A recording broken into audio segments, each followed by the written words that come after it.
নমস্কার, আমি রক্তিম, আর তোমরা শুনছো থ্রিলার ল্যান্ড। আমরা এসেছি আবার একটা নতুন গল্পকে সঙ্গে নিয়ে। আজ তোমরা শুনবে দীপিকা মজুমদারের লেখা নিশিরাত গল্পটির দ্বিতীয় এবং শেষ পর্ব। গল্পটা শুরু হওয়ার আগে চ্যানেলটিকে সাবস্ক্রাইব করে দিও প্লিজ। তোমরা তো জানোই, তোমরা সাবস্ক্রাইব করলে আমরা নতুন গল্প আনতে আরও বেশি করে উৎসাহ পাই। তাহলে চলো এবার শুরু করি আজকের গল্প, নিশিরাতের দ্বিতীয় তথা অন্তিম পর্ব। আর একটা কথা, আমাদের সবার প্রিয় রণদার লেখা নতুন হরর থ্রিলার উপন্যাস নিশিচর পাবলিশ হয়ে গেছে পত্রভারতী থেকে।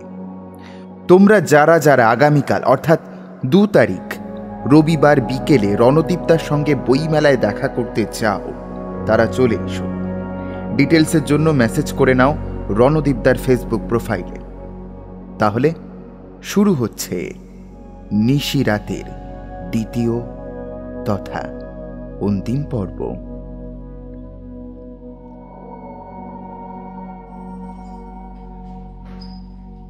গোপাল মল্লিক আপনার গল্প পড়তেন মিসেস গুপ্ত, আপনার গুণমুগ্ধই ভাবা যায়। কিন্তু আপনি কেন হঠাৎ গোপালবাবুর সঙ্গে দেখা করতে ছুটলেন? শুভঙ্কর সেন প্রশ্ন করলেন। থানার ইন্টারোগেশন রুমে বসেছিলেন অনামিকা গুপ্ত। তাকে ঘিরে 2জন মহিলা কনস্টেবল, সঙ্গে রয়েছেন ইন্সপেক্টর জয়জিৎ গুছাইত আর লালবাজার থানার গোয়েন্দা বিভাগের শুভঙ্কর সেন। গতকাল রাত্রে মর্গের ভিতরেই গোপাল মল্লিকের মৃত্যু হয়। মৃত্যুর সময় তিনি মর্গের মেঝেয় উপুড় হয়ে পড়েছিলেন। প্রাথমিকভাবে হৃদযন্ত্র বিকল হয়ে মারা গেছেন বলেই মনে করা হচ্ছে, যদিও গোপাল মল্লিকের পূর্বে হৃদরোগের কোনো ইতিহাস নেই। কিন্তু সম্ভবত তিনি কিছু একটা দেখে ভয় পেয়েই মারা গেছেন বলে অনুমান করা হচ্ছে। এই পর্যন্ত সব স্বাভাবিক মনে হলেও ঘটনাস্থলে অনামিকা গুপ্তর উপস্থিতিটা অস্বাভাবিক বলে মনে হচ্ছে শুভঙ্কর সেনের। আমি খবরের চ্যানেলে বিদ্যুৎপৃষ্ট হয়ে মারা যাওয়া ব্যক্তির খবর শুনে এখানে ছুটে আসি। দেখুন মিসেস গুপ্ত, আপনার গল্পে অলৌকিক বিষয়বস্তু আপনি রাখতেই পারেন, পাঠকের চাহিদাও আছে। কিন্তু পুলিশ বা পুলিশি তদন্ত কিন্তু এইসব বুজরুগিতে বিশ্বাস করে না, একদম না। আপনি যদি বলেন ওই পোড়া লাশটা গোপালবাবুর মৃত্যুর কারণ, তাহলে কিন্তু কোর্ট বিশ্বাস করবে না। হতে পারে উনি ভয় পেয়েছিলেন, কিন্তু আপনি কি কারণে ছুটে এলেন এটা কিভাবে জাস্টিফাই করবেন? কাকতালীয় 1-2বার ঘটতে পারে, আপনার সঙ্গে এই নিয়ে 4র্থবার। প্লিজ এবার সত্যিটা বলুন মিসেস গুপ্ত, প্লিজ বলুন। আমি সত্যি বললে কি আপনি বিশ্বাস করবেন? বিশ্বাসযোগ্য না হলে সেটা সত্যি নয় মিসেস গুপ্ত। আপনি অ্যাটলিস্ট বিশ্বাসযোগ্য কিছু বলুন। বিশ্বাসযোগ্য ঠিক কোনটা মিস্টার সেন? আমরা যা কিছু দেখতে পাই তাই কি সত্যি, নাকি যা কিছু দেখতে পাই না তা মিথ্যে? মানুষের দৃষ্টিশক্তি আর শ্রবণ শক্তির একটা সীমা আছে। সেই সীমার বাইরে যা ঘটে অথবা যা আছে তা তো সব মিথ্যে, এমন তো নয়। হেয়ালি করবেন না মিসেস গুপ্ত, হেয়ালি করবেন না। 4 মৃত্যুকে আপনার গল্পের মাধ্যমে প্রেডিক্ট করছেন আপনি। আরও কত মৃত্যু বাকি আছে? হ্যাঁ, আর কত?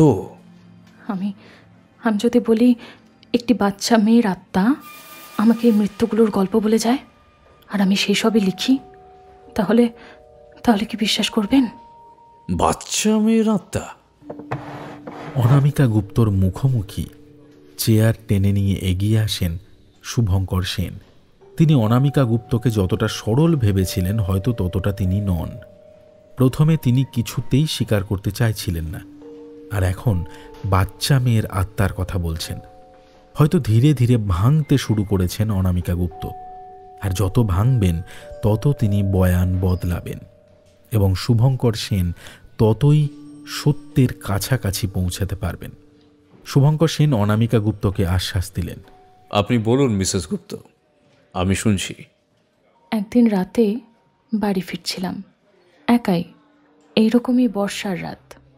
আমাদের দার্জিলিংয়ের প্রপার্টিটা কিনেছি তখন এই বছর ঘুরেছে সবে। আমার প্রথম বই এভরিওয়ান ইজ আ মুন, ওটার সাকসেস পার্টি দিয়েছিলাম কয়েকজন কাছের বন্ধুদের নিয়ে। ব্রজেশ সঙ্গে ছিল না, ব্যবসার কাজে কলকাতা গিয়েছিল। বাড়ির কাছাকাছি পৌঁছেই গিয়েছি প্রায়, রাস্তাটার ধারে দেখি একটা বাচ্চা মেয়ে দাঁড়িয়ে লিফট চাইছে। ছোট একটা বাচ্চা মেয়ে, এত রাতে একা রাস্তার ধারে লিফট চাইছে দেখে দাঁড়ালাম, নাম জিজ্ঞেস করলাম। বলল আরু, বাবার নাম মায়ের নাম সব বলল। বলল ওপরের দিকে বস্তিতে কোথাও একটা বাড়ি, কাছেই নেমে যাবে। গাড়িতে উঠে আসতে বললাম, এলো। পাশের সিটে চড়ে বসতেই ওকে বললাম, বয়স কত তোমার আরু? একা একা এত রাতে বেরিয়েছ, ভয় লাগে না? আমাকে অবাক করে দিয়ে বলল ওর বয়স নাকি 16 বছর। হাসলাম, বললাম পাক্কা মেয়ে, দেখে তো 10ও মনে হয় না। মেয়েটা আমাকে বলে কি না বেঁচে থাকলে আজ ওর বয়স 16ই হতো। আবারও হাসি পেয়েছিল আমার, জানেন, কিন্তু পাশে তাকাতেই হাসি মিলিয়ে গেল। পাশের সিটে দেখলাম কেউ নেই, কোনো রকমে বাড়ি ফিরলাম। তারপর থেকে যখনই লিখতে বসি ওই মেয়েটা আমার কানে কানে এসে ঘটনাগুলো বলে যায়, আর আমি লিখি। I see. শুভঙ্কর সেন লেখিকার কল্পনা শক্তির প্রশংসা না করে থাকতে পারলেন না। কিছু একটা গোপন করছেন লেখিকা, আর সেই গোপন করার চেষ্টাতেই ভূত প্রেতের গল্প ফাঁদছেন। বললেন, মিসেস গুপ্ত, গল্পটা ভালো, কিন্তু সমস্যা একটাই, ভারতীয় আইন ভূত প্রেতের সাক্ষী প্রমাণে বিশ্বাস করে না। তাই পারলে এর বাইরে কোনো গল্প ফাঁদুন, ঠিক আছে? আর হ্যাঁ, আপাতত আপনাকে ছাড়া যাবে না। দ্রুত পায়ে বাইরে বেরিয়ে গেলেন অফিসার। শূন্য দৃষ্টিতে বসে রইলেন অনামিকা গুপ্ত। জয়জিৎ কুছাইত এবং মহিলা কনস্টেবলরা তখনও দাঁড়িয়ে। অনামিকা গুপ্ত মৃদু গলায় জয়জিৎকে বললেন, বলেছিলাম না, আমি বললেই তো বিশ্বাস করবেন না, কিন্তু আমার গল্পটা মিথ্যে নয়। আপনার যদি বিশ্বাস না হয় জয়জিৎবাবু, আপনি খোঁজ নিয়ে দেখুন, ওই তারিখে ওই সময় ঠিক ওই জায়গায় আরু নামের কোনো মেয়ে মারা গিয়েছিল কিনা। লেখিকার কথায় হাসলেন ইন্সপেক্টর জয়জিৎ। বললেন, আমার কি মনে হয় জানেন, খুনগুলো আসলে আপনিই করছেন, কিন্তু কিভাবে করছেন সেটাই দেখা দরকার। যেদিন দেখা পাবো সেদিন আর পালাবার পথ পাবেন না। রাগে গজগজ করতে করতে ঘর ছেড়ে বেরিয়ে যান জয়জিৎ। ব্রজেশ গুপ্ত আর অমিতেশ নাগ শিলিগুড়ি থানাতেই বসেছিলেন। শুভঙ্কর সেন দ্রুত বেরিয়ে আসতেই দুজনেই বেঞ্চ ছেড়ে উঠে দাঁড়ালেন। ওদের দেখে শুভঙ্কর সেন থামলেন, বললেন, দেখুন মিস্টার গুপ্ত, আপনার স্ত্রীর সম্ভবত মাথাটা খারাপ হয়ে গিয়েছে। উনি বলছেন আরু নামের একটি বছর দশেকের বাচ্চা মেয়ের আত্মা নাকি আপনার স্ত্রীর কানে কানে এই গল্পগুলো বলে যায়, আর উনি সেসব লেখেন। আপনি কি কখনো আরু নামের কোনো বাচ্চার আত্মার কথা শুনেছেন?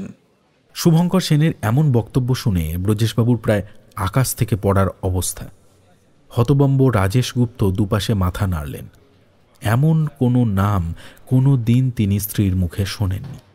এতদিন শুনলাম অলৌকিক আত্মহত্যা, তারপর এলো অলৌকিক সাপ্তাহিক কাহিনী, আর এখন শুনছি আত্মা এসে গল্প লিখে দিয়ে যাচ্ছে। ডিসগাস্টিং। আমার মনে হচ্ছে এই খুনগুলোর পেছনে অন্য কেউ আছে। আজ রবিবার, জামিন পাবে না। আগামীকাল সব কাগজপত্র রেডি করে আসুন, তবে আমাদের জেরা এখনো চলবে। শুভঙ্কর বাবুর বক্তব্য ব্রজেশবাবুকে বেশ হতাশ করেছিল। তিনি তৎক্ষণাৎ কোনো উত্তর করতে পারলেন না। শুভঙ্কর সেন প্রস্থান করার উদ্যোগ নিতেই, স্যার, অমিতেশ নাগ ডাকলেন। স্যার। ও হ্যাঁ, ডক্টর অমিতেশ, এই কেসটা মনে হয় আপনার জন্য একদম পারফেক্ট। লেখিকা বাড়ি ফিরলে না হয় ভালো করে জিজ্ঞাসাবাদ করুন। ওই আপনাদের কী সব হয় না, হিপনোটিজম না কী সব, ওই সব করে দেখুন আসল তথ্য বের করতে পারেন কি না। আচ্ছা, উনি কি সত্যি আত্মার কথা বলছেন? হ্যাঁ, তাই তো বললেন, একটা বাচ্চা মেয়ের আত্মা। ইন্সপেক্টর জয়জিৎ গুছাইত তো শুনেছেন। আমি কি মিসেস গুপ্তর সঙ্গে একবার কথা বলতে পারি? বলবেন বলবেন, এত তাড়া কিসের? উনি বাড়ি ফিরলে না হয় যা প্রশ্ন আছে সব জিজ্ঞাসা করবেন। কিন্তু সত্যি যদি উনি ইচ্ছাকৃতভাবে এই কথা না বলে থাকেন, মানে যদি ওর মনে হয় যে একটি বাচ্চা মেয়ের আত্মা এই গল্পগুলো বলছে, তাহলে হোপলেস কেস। ওকে কলকাতায় নিয়ে গিয়ে চিকিৎসা করান। হয়তো তাতে ওর লেখালেখির ক্যারিয়ারে ক্ষতি হবে, কিন্তু এটাই ওর পক্ষে ভালো হবে। আর যদি উনি বানিয়ে বলে থাকেন? বানিয়ে বলে থাকলে একদিন না একদিন ধরা পড়বেনি। অভিনয় তো আর সারা জীবন চলতে পারে না। মৃদু হেসে অমিতেশের পিঠ চাপড়ে দিলেন শুভঙ্কর। পরের দিন সোমবার সকালেই জামিনে মুক্তি পেলেন অনামিকা গুপ্ত। গোপাল মল্লিকের অটোপসি রিপোর্ট বলছে ওর হৃদযন্ত্র স্তব্ধ হয়ে মৃত্যু হয়। এছাড়া মর্গের ভিতরে অনামিকার উপস্থিতির কোনো চিহ্নই পাওয়া যায়নি। পুলিশ আসার পর মর্গের দরজা ভাঙা হয়। অনামিকাও হাসপাতালেই ছিলেন। শুধুমাত্র তাঁর লেখা গল্পের সঙ্গে মৃত্যুগুলোর হুবহু মিল আছে বলেই তাকে গ্রেপ্তার করা যায় না। অযৌক্তিক কোনো কিছুর ভিত্তিতে পুলিশ চার্জশিট তৈরি করতে পারেনি। কিন্তু সময়ে সময়ে জিজ্ঞাসাবাদের জন্য অনামিকা গুপ্তকে শিলিগুড়ি থানায় আসতে হবে। ঠিক এমনই জিজ্ঞাসাবাদের দিন আজ, শুক্রবার। অনামিকা এসেছেন থানায় একাই। জিজ্ঞাসাবাদের জন্য ডাক আসেনি এখনো, তাই বাইরেই বসে আছেন তিনি। দূর থেকে দেখলেন অনামিকা চকবাজার থানার ইন্সপেক্টর জয়জিৎ গুছাইত আসছেন। আপনি আজ ডাকা হয়েছে বুঝি? হ্যাঁ। অনামিকা সংক্ষেপে জবাব দিলেন। এই ইন্সপেক্টরটিকে কোনো একটা কারণে ঠিক পছন্দ হয় না তার। আচ্ছা, স্যার তো দার্জিলিংয়েই আছেন, আজ আসবেন বলেছেন? ইন্সপেক্টর জয়জিৎ আপাদমস্তক দেখছিলেন অনামিকা গুপ্তকে। নিঃশব্দে মাথা নাড়লেন লেখিকা। শুভঙ্কর সেন আসবেন বলেই তিনি জানিয়েছেন। তা বেশ, দেখুন কখন আসেন স্যার। থানার ভেতরে চলে যান জয়জিৎ গুছাইত। খুব বেশিক্ষণ বসতে হলো না অনামিকাকে। ইন্সপেক্টর জয়জিৎ নিজেই ভেতরে ডাকলেন অনামিকা গুপ্তকে। অনামিকা ভেতরে গিয়ে চেয়ারে বসতেই জয়জিৎবাবু বললেন, বসুন বসুন। স্যার তো আজ আসতে পারছেন না ম্যাডাম। কিন্তু উনি যে আজ আমাকে আসতে বললেন কি সব জরুরি কথা আছে। বলতে বলতে নিজেই দ্বিধান্বিত হয়ে থেমে যান অনামিকা। বলেছিলেন, কিন্তু আর্জেন্ট কাজ, উনি আসতে পারবেন না, এক্ষুনি জানালেন। অনামিকাকে এক দৃষ্টে নিরীক্ষণ করছিলেন জয়জিৎ গুছাইত। তা আপনি ফিরবেন তো? হ্যাঁ, ফিরেই তো যেতে হবে। অনামিকা গুপ্ত বিরক্ত হলেন এবার। আবারও তো একটা দিন নষ্ট করে আসতে হবে তাকে। হ্যাঁ চলুন, আমাকেও তো ফিরতেই হবে। কিছু মনে করবেন না, আমার একটু শিলিগুড়ি বাজারে যেতে হবে, তারপর ফিরব। অনামিকা গুপ্ত বেরিয়ে গেলেন থানা থেকে। স্পষ্ট বুঝতে পারছিলেন ইন্সপেক্টর জয়জিতের দৃষ্টি তাকেই অনুসরণ করছে। আজ চকবাজার থানার এই ইন্সপেক্টরটিকে অন্য দিনের তুলনায় একটু অন্যরকম বলে মনে হচ্ছে না? তাহলে কি জয়জিৎবাবু কিছু অনুমান করেছেন, নাকি এখনও তাঁকেই খুনি বলে সন্দেহ করে অনুসরণ করে চলেছেন? গাড়ির কাছে আসতেই হতবাক অনামিকা। গাড়ির সামনের দুটো চাকা পাংচার, হাওয়া বেরিয়ে গিয়ে মাটিতে বসে গিয়েছে। গাড়ির সামনে দাঁড়িয়েই ইতস্তত করছিলেন অনামিকা। ঠিক তখনই জয়জিতের গলা শোনা গেল। এ কি, আপনার গাড়ির অবস্থা তো খারাপ ম্যাডাম, কাছে পিঠে কোনো মেকানিক চেনাশোনা আছে? সন্দেহ হয় অনামিকার। দুপাশে মাথা নেড়ে না বলেন তিনি। ইন্সপেক্টর ইচ্ছাকৃতভাবেই তার এই গাড়ির অবস্থা করেননি তো? কিন্তু তাকে খুনি বলে সন্দেহ করার সঙ্গে গাড়ির কি সম্পর্ক? তা একটা কাজ করতে পারেন, আপত্তি না থাকলে আমার গাড়িতে ফিরতে পারেন। আমি থানায় বলে দিচ্ছি, কেউ না কেউ গাড়িটা ঠিক করিয়ে দার্জিলিংয়ে দিয়ে আসবে। কিন্তু আমার জন্য শিলিগুড়ির পুলিশ এতটা করবে কেন? আফটার অল আমি একজন সন্দেহভাজন, তাও আবার যেমন তেমন অপরাধ নয়, 4 খুনের সন্দেহ। না না, আপনি শুধু শুধু রেগে যাচ্ছেন ম্যাডাম। দেখুন, আপনার ওপর আমাদের কারোর তো ব্যক্তিগত রাগ বা সন্দেহ নেই। আসলে ঘটনাগুলো এমন ঘটেছে যে হয়তো আপনিও আমাদের জায়গায় থাকলে এরকমটাই ভাবতেন, তাই নয় কি? হয়তো ঠিকই বলেছেন আপনি। সেটাই।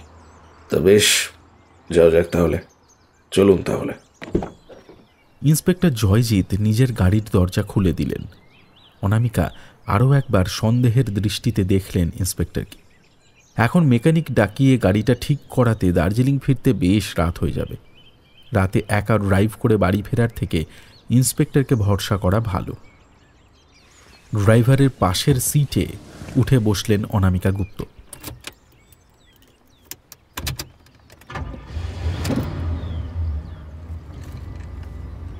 পাহাড়ি পথ বেয়ে সাবধানে গাড়ি চালাচ্ছিলেন ইন্সপেক্টর জয়জিৎ। প্রায় মিনিট 15 অতিবাহিত হয়েছে থানা থেকে বেরিয়েছে দুজনে। অনামিকা কখনো নিজের মোবাইলে ব্যস্ত থেকেছেন, আবার কখনো বা শেষ দুপুরের পাহাড় ও জঙ্গলের নয়নাভিরাম সৌন্দর্য। দুজনের মধ্যে কখনো বাক্যালাপ হয়নি। মিস গুপ্ত, পুলিশ হিসেবে নয়, আপনাকে একজন বন্ধু হিসেবে যদি একটা পরামর্শ দিই, শুনবেন? জয়জিৎই প্রথম মুখ খুললেন।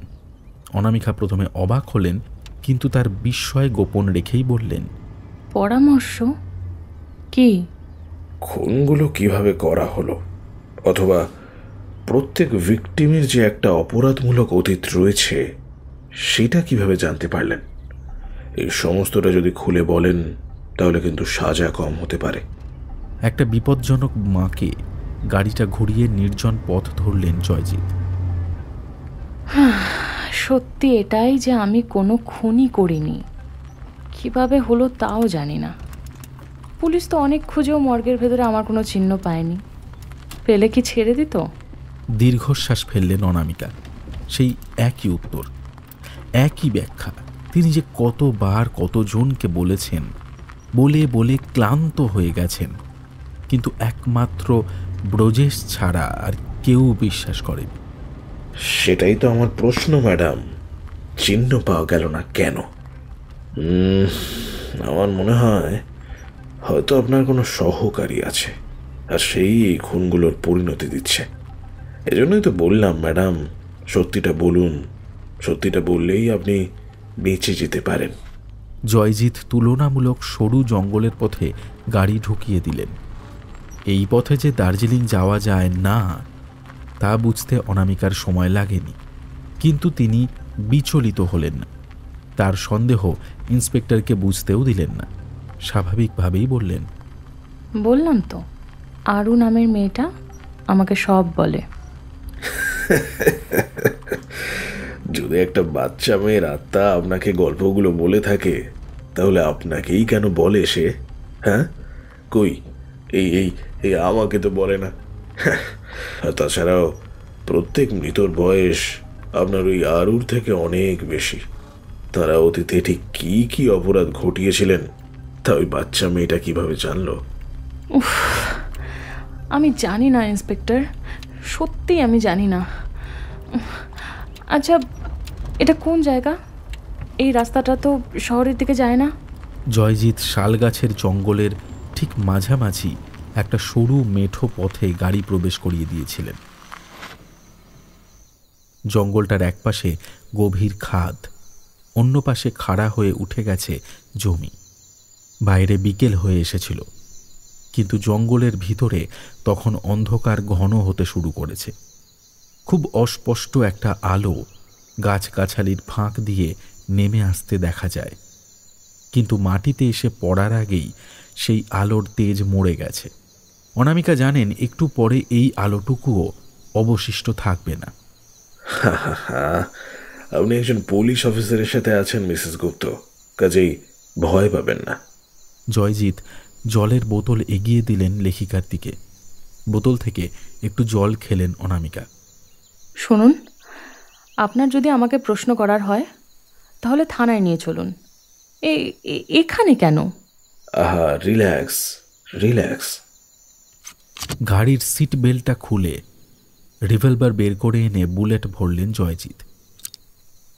তারপর বুলেট ভরা আগ্নেয়াস্ত্র অনামিকার দিকে তাক করে বললেন, আমার না শুরু থেকেই মনে হয়েছে জানেন, এই আপনি যদি গল্পগুলো না লিখতেন তাহলে কারোরই মৃত্যু হতো না। এখন যদি আপনি না থাকেন তাহলে আর লিখবেনও না কোনো গল্প, কাজেই আর কারোর মৃত্যু হবে না, তাই না? আচ্ছা, সত্যি করে বলুন তো, আরুর বিষয়ে আপনাকে কে বলেছে? ভুল করছেন ইন্সপেক্টর, আমি মরে গেলেও এই মৃত্যুগুলো কিন্তু থামবে না। আপনি কি মনে করেছেন এই মৃত্যুগুলো আমি না লিখলে ঘটতো না? ঘটতো। ভেবে দেখেছেন? এগুলো সবই প্রতিশোধের মৃত্যু। আর যে বা যারা এই মৃত্যুগুলো ঘটাচ্ছে তারা প্রত্যেকে চায় মারা যাওয়ার আগে অপরাধী নিজের মৃত্যুকে দেখে ভয় পাক। জঙ্গলকে পুরোপুরি গ্রাস করেছিল অন্ধকার। একটু দূরেই মূল রাস্তা থেকে দু একটা হর্নের শব্দ ভেসে আসছে। যদি রাস্তা পর্যন্ত পালাতে পারেন অনামিকা, তাহলে কারুর সাহায্য পাওয়া কঠিন নয়। শব্দ করে হাসলেন জয়জিৎ, বললেন, তাই? তা আপনার এই সপ্তাহের গল্পটা কি লেখা হয়ে গেছে? ও না না না না না, আপনাকে তো কানে কানে এসে বলে যায়।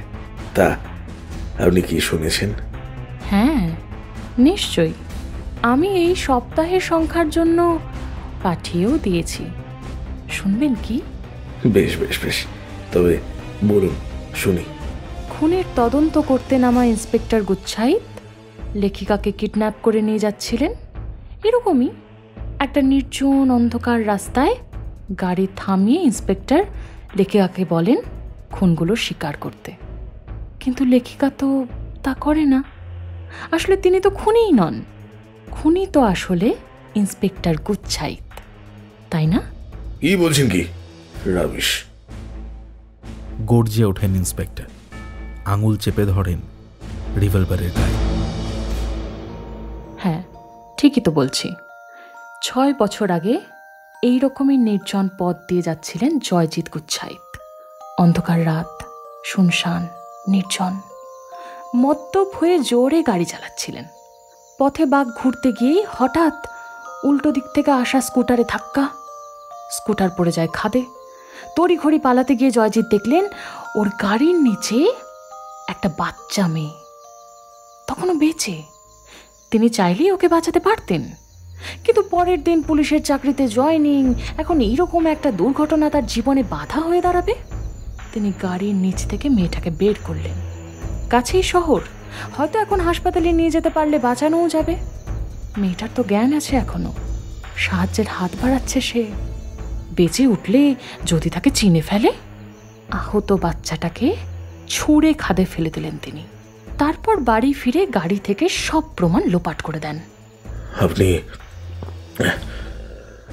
আপনি কি করে জানলেন? ও বলেছে।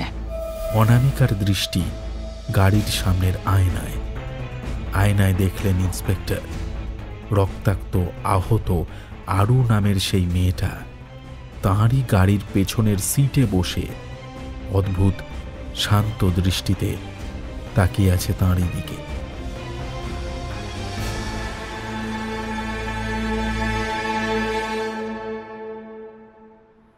শিলিগুড়ি থানায় যাওয়ার জন্য হোটেল থেকে বেরোতে একটু দেরি হয়ে গিয়েছিল শুভঙ্কর সেনের।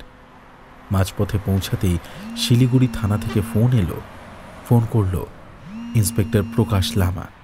শুভঙ্কর সেন ফোন ধরতেই প্রকাশ লামা বললেন, স্যার আপনি আসবেন না শুনলাম। জয়জিৎ স্যার জানালেন।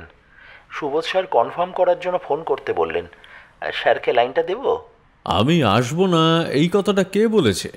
জয়জিৎ? কিন্তু সে তো... সন্দেহ হয় শুভঙ্কর সেন। জয়জিৎ তো গত পরশু থেকে 1 সপ্তাহের ছুটিতে সপরিবারে কলকাতা গেছে। তার বড় শালীর বিয়ে। কিছু একটা ভেবে শুভঙ্কর সেন প্রকাশ লামাকে বললেন, স্যারকে বলুন আমি আসছি, একটু দেরি হবে কিন্তু আসছি। ফোন কেটে জয়জিতের নম্বর ডায়াল করলেন শুভঙ্কর সেন। জয়জিতের নম্বর সুইচড অফ। নামের তালিকা ঘেঁটে জয়জিতের স্ত্রী সুপ্রিয়া গুচ্ছাইতের ফোন নাম্বার বের করলেন শুভঙ্কর সেন। হ্যালো সুপ্রিয়া। হ্যাঁ দাদা বলুন। কেমন আছেন? ভালো। আচ্ছা, জয়জিৎকে লাইনটা দেওয়া যাবে? ওকে পাওয়া যাচ্ছে না। আমিও তো পাচ্ছি না। আর বলবেন না, সে তো গতকাল দুপুরে গাড়ি নিয়ে বন্ধুদের সঙ্গে বেরিয়েছে। ঝাড়খণ্ডের কোন গ্রামে একটা বেড়াতে যাবে বলল। বেড়াতে? উত্তরোত্তর বিস্ময় বাড়তেই থাকে শুভঙ্করের। যার বড় শালীর বিয়ে, সে বিয়ে বাড়িতে গিয়ে কিভাবে বেড়াতে যেতে পারে? আবারও প্রশ্ন করলেন শুভঙ্কর। ও আচ্ছা আচ্ছা, তা আপনি মনে হয় ওখানে বিয়ে বাড়ির ব্যস্ততায় বেরোতে পারেননি। বিয়ে বাড়ি? কার বিয়ে? দেখেছেন কাণ্ড। জয় তো হঠাৎ ছুটি পেয়েই আমাদের বলল, চলো কলকাতা যাই। অনেকদিন তো যাওয়া হয়নি কোথাও। তারপর এখানে এসে শুনলাম কি জানেন, ওর আগে থেকেই ঝাড়খণ্ড বেড়ানোর প্ল্যান হয়ে গেছে। আপনাকে বিয়ে বাড়ির কথা বলেছে বুঝি? হ্যাঁ, তাই হবে। আর যাই হোক, ওকে নিশ্চিন্তে বেড়াতে দিন। আমি ফোন করেছিলাম, বলার কোনো প্রয়োজন নেই। খামোখা হলিডেতে গিয়ে টেনশন করুক, আমি তো চাই না। সুপ্রিয়ার ফোন রেখেই আবারও ফোন করলেন থানায়। ফোন তুললেন কনস্টেবল প্রকাশ লামা। হ্যাঁ স্যার। জয়জিৎ একাই এসেছিল? সঙ্গে কে কে ছিল? এসেছিলেন তো একাই, কিন্তু ফেরার সময় সঙ্গে ওই লেখিকা মানে অনামিকা গুপ্ত, উনিও ছিলেন। কেন? ওকে তো আজ আমি আসতে বলেছিলাম। মনে হয় জয়জিৎ স্যার তাঁকেও আপনার না আসার খবর দিয়েছেন। তাছাড়া ম্যাডামের গাড়ির সামনের দুটো চাকা একদম হাওয়া ছিল না, পাংচার। তাই সঙ্গে নিয়েই বেরোলেন। বলে গেলেন মেকানিক পাঠিয়ে দেবেন, গাড়ি দার্জিলিংয়ে ম্যাডামের বাড়িতে ছেড়ে দিয়ে আসতে হবে। গাড়িটা এখানেই আছে স্যার। প্রকাশ লামার বক্তব্য শুনে খানিকক্ষণ শূন্য বসে রইলেন শুভঙ্কর সেন। কিছু একটা গণ্ডগোল তো হয়েইছে। জয়জিৎ মিথ্যে কথা কেন বলল? অনামিকা গুপ্তর মোবাইলে ফোন করলেন শুভঙ্কর সেন। রিং হচ্ছে, হয়েই চলেছে, কিন্তু কেউ তুলছে না। মোবাইল বেজে বেজে বন্ধ হয়ে গেল। নিজের অভিজ্ঞতা থেকে একটা বিপদ আঁচ করতে পারলেন শুভঙ্কর। এই অবস্থায় ফোন সচল থাকাটা ভাগ্যের বিষয়। তাই বারবার ফোন করে ফোনের ব্যাটারি ডিসচার্জ করার থেকে তার শেষ লোকেশন অনুসরণ করা উচিত। দ্রুত লালবাজার সাইবার সেলে ফোন করলেন তিনি।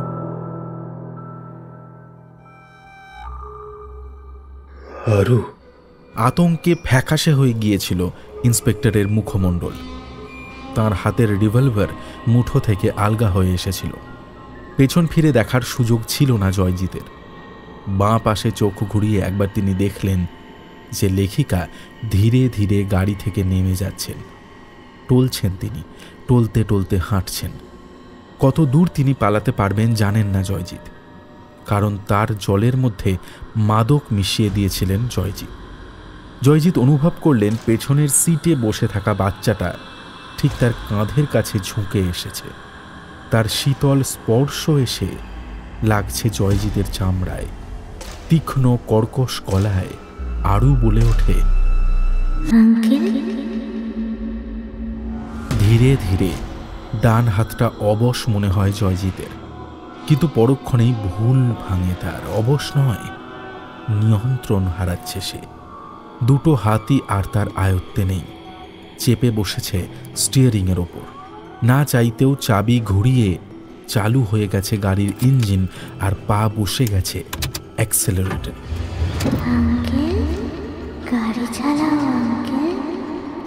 ঘাড়ের কাছে এসে বলতে থাকে আরু। গাড়ি চলতে শুরু করে, কিন্তু রাস্তা ধরে নয়, জঙ্গলের বুক চিরে দ্রুত গতিতে নেমে যেতে থাকে খাদ বেয়ে। মাথা ঝিমঝিম করছিল অনামিকার। পেছনে একটা বিকট শব্দ হতেই তিনি ফিরে দেখলেন আরু প্রতিশোধ নিয়েছে। অন্ধকার খাদের জঙ্গলে গাড়িতে আগুন লেগেছে। আর দাঁড়িয়ে থাকতে পারলেন না তিনি। জঙ্গলের মেঠো পথেই অচৈতন্য হয়ে পড়ে গেলেন।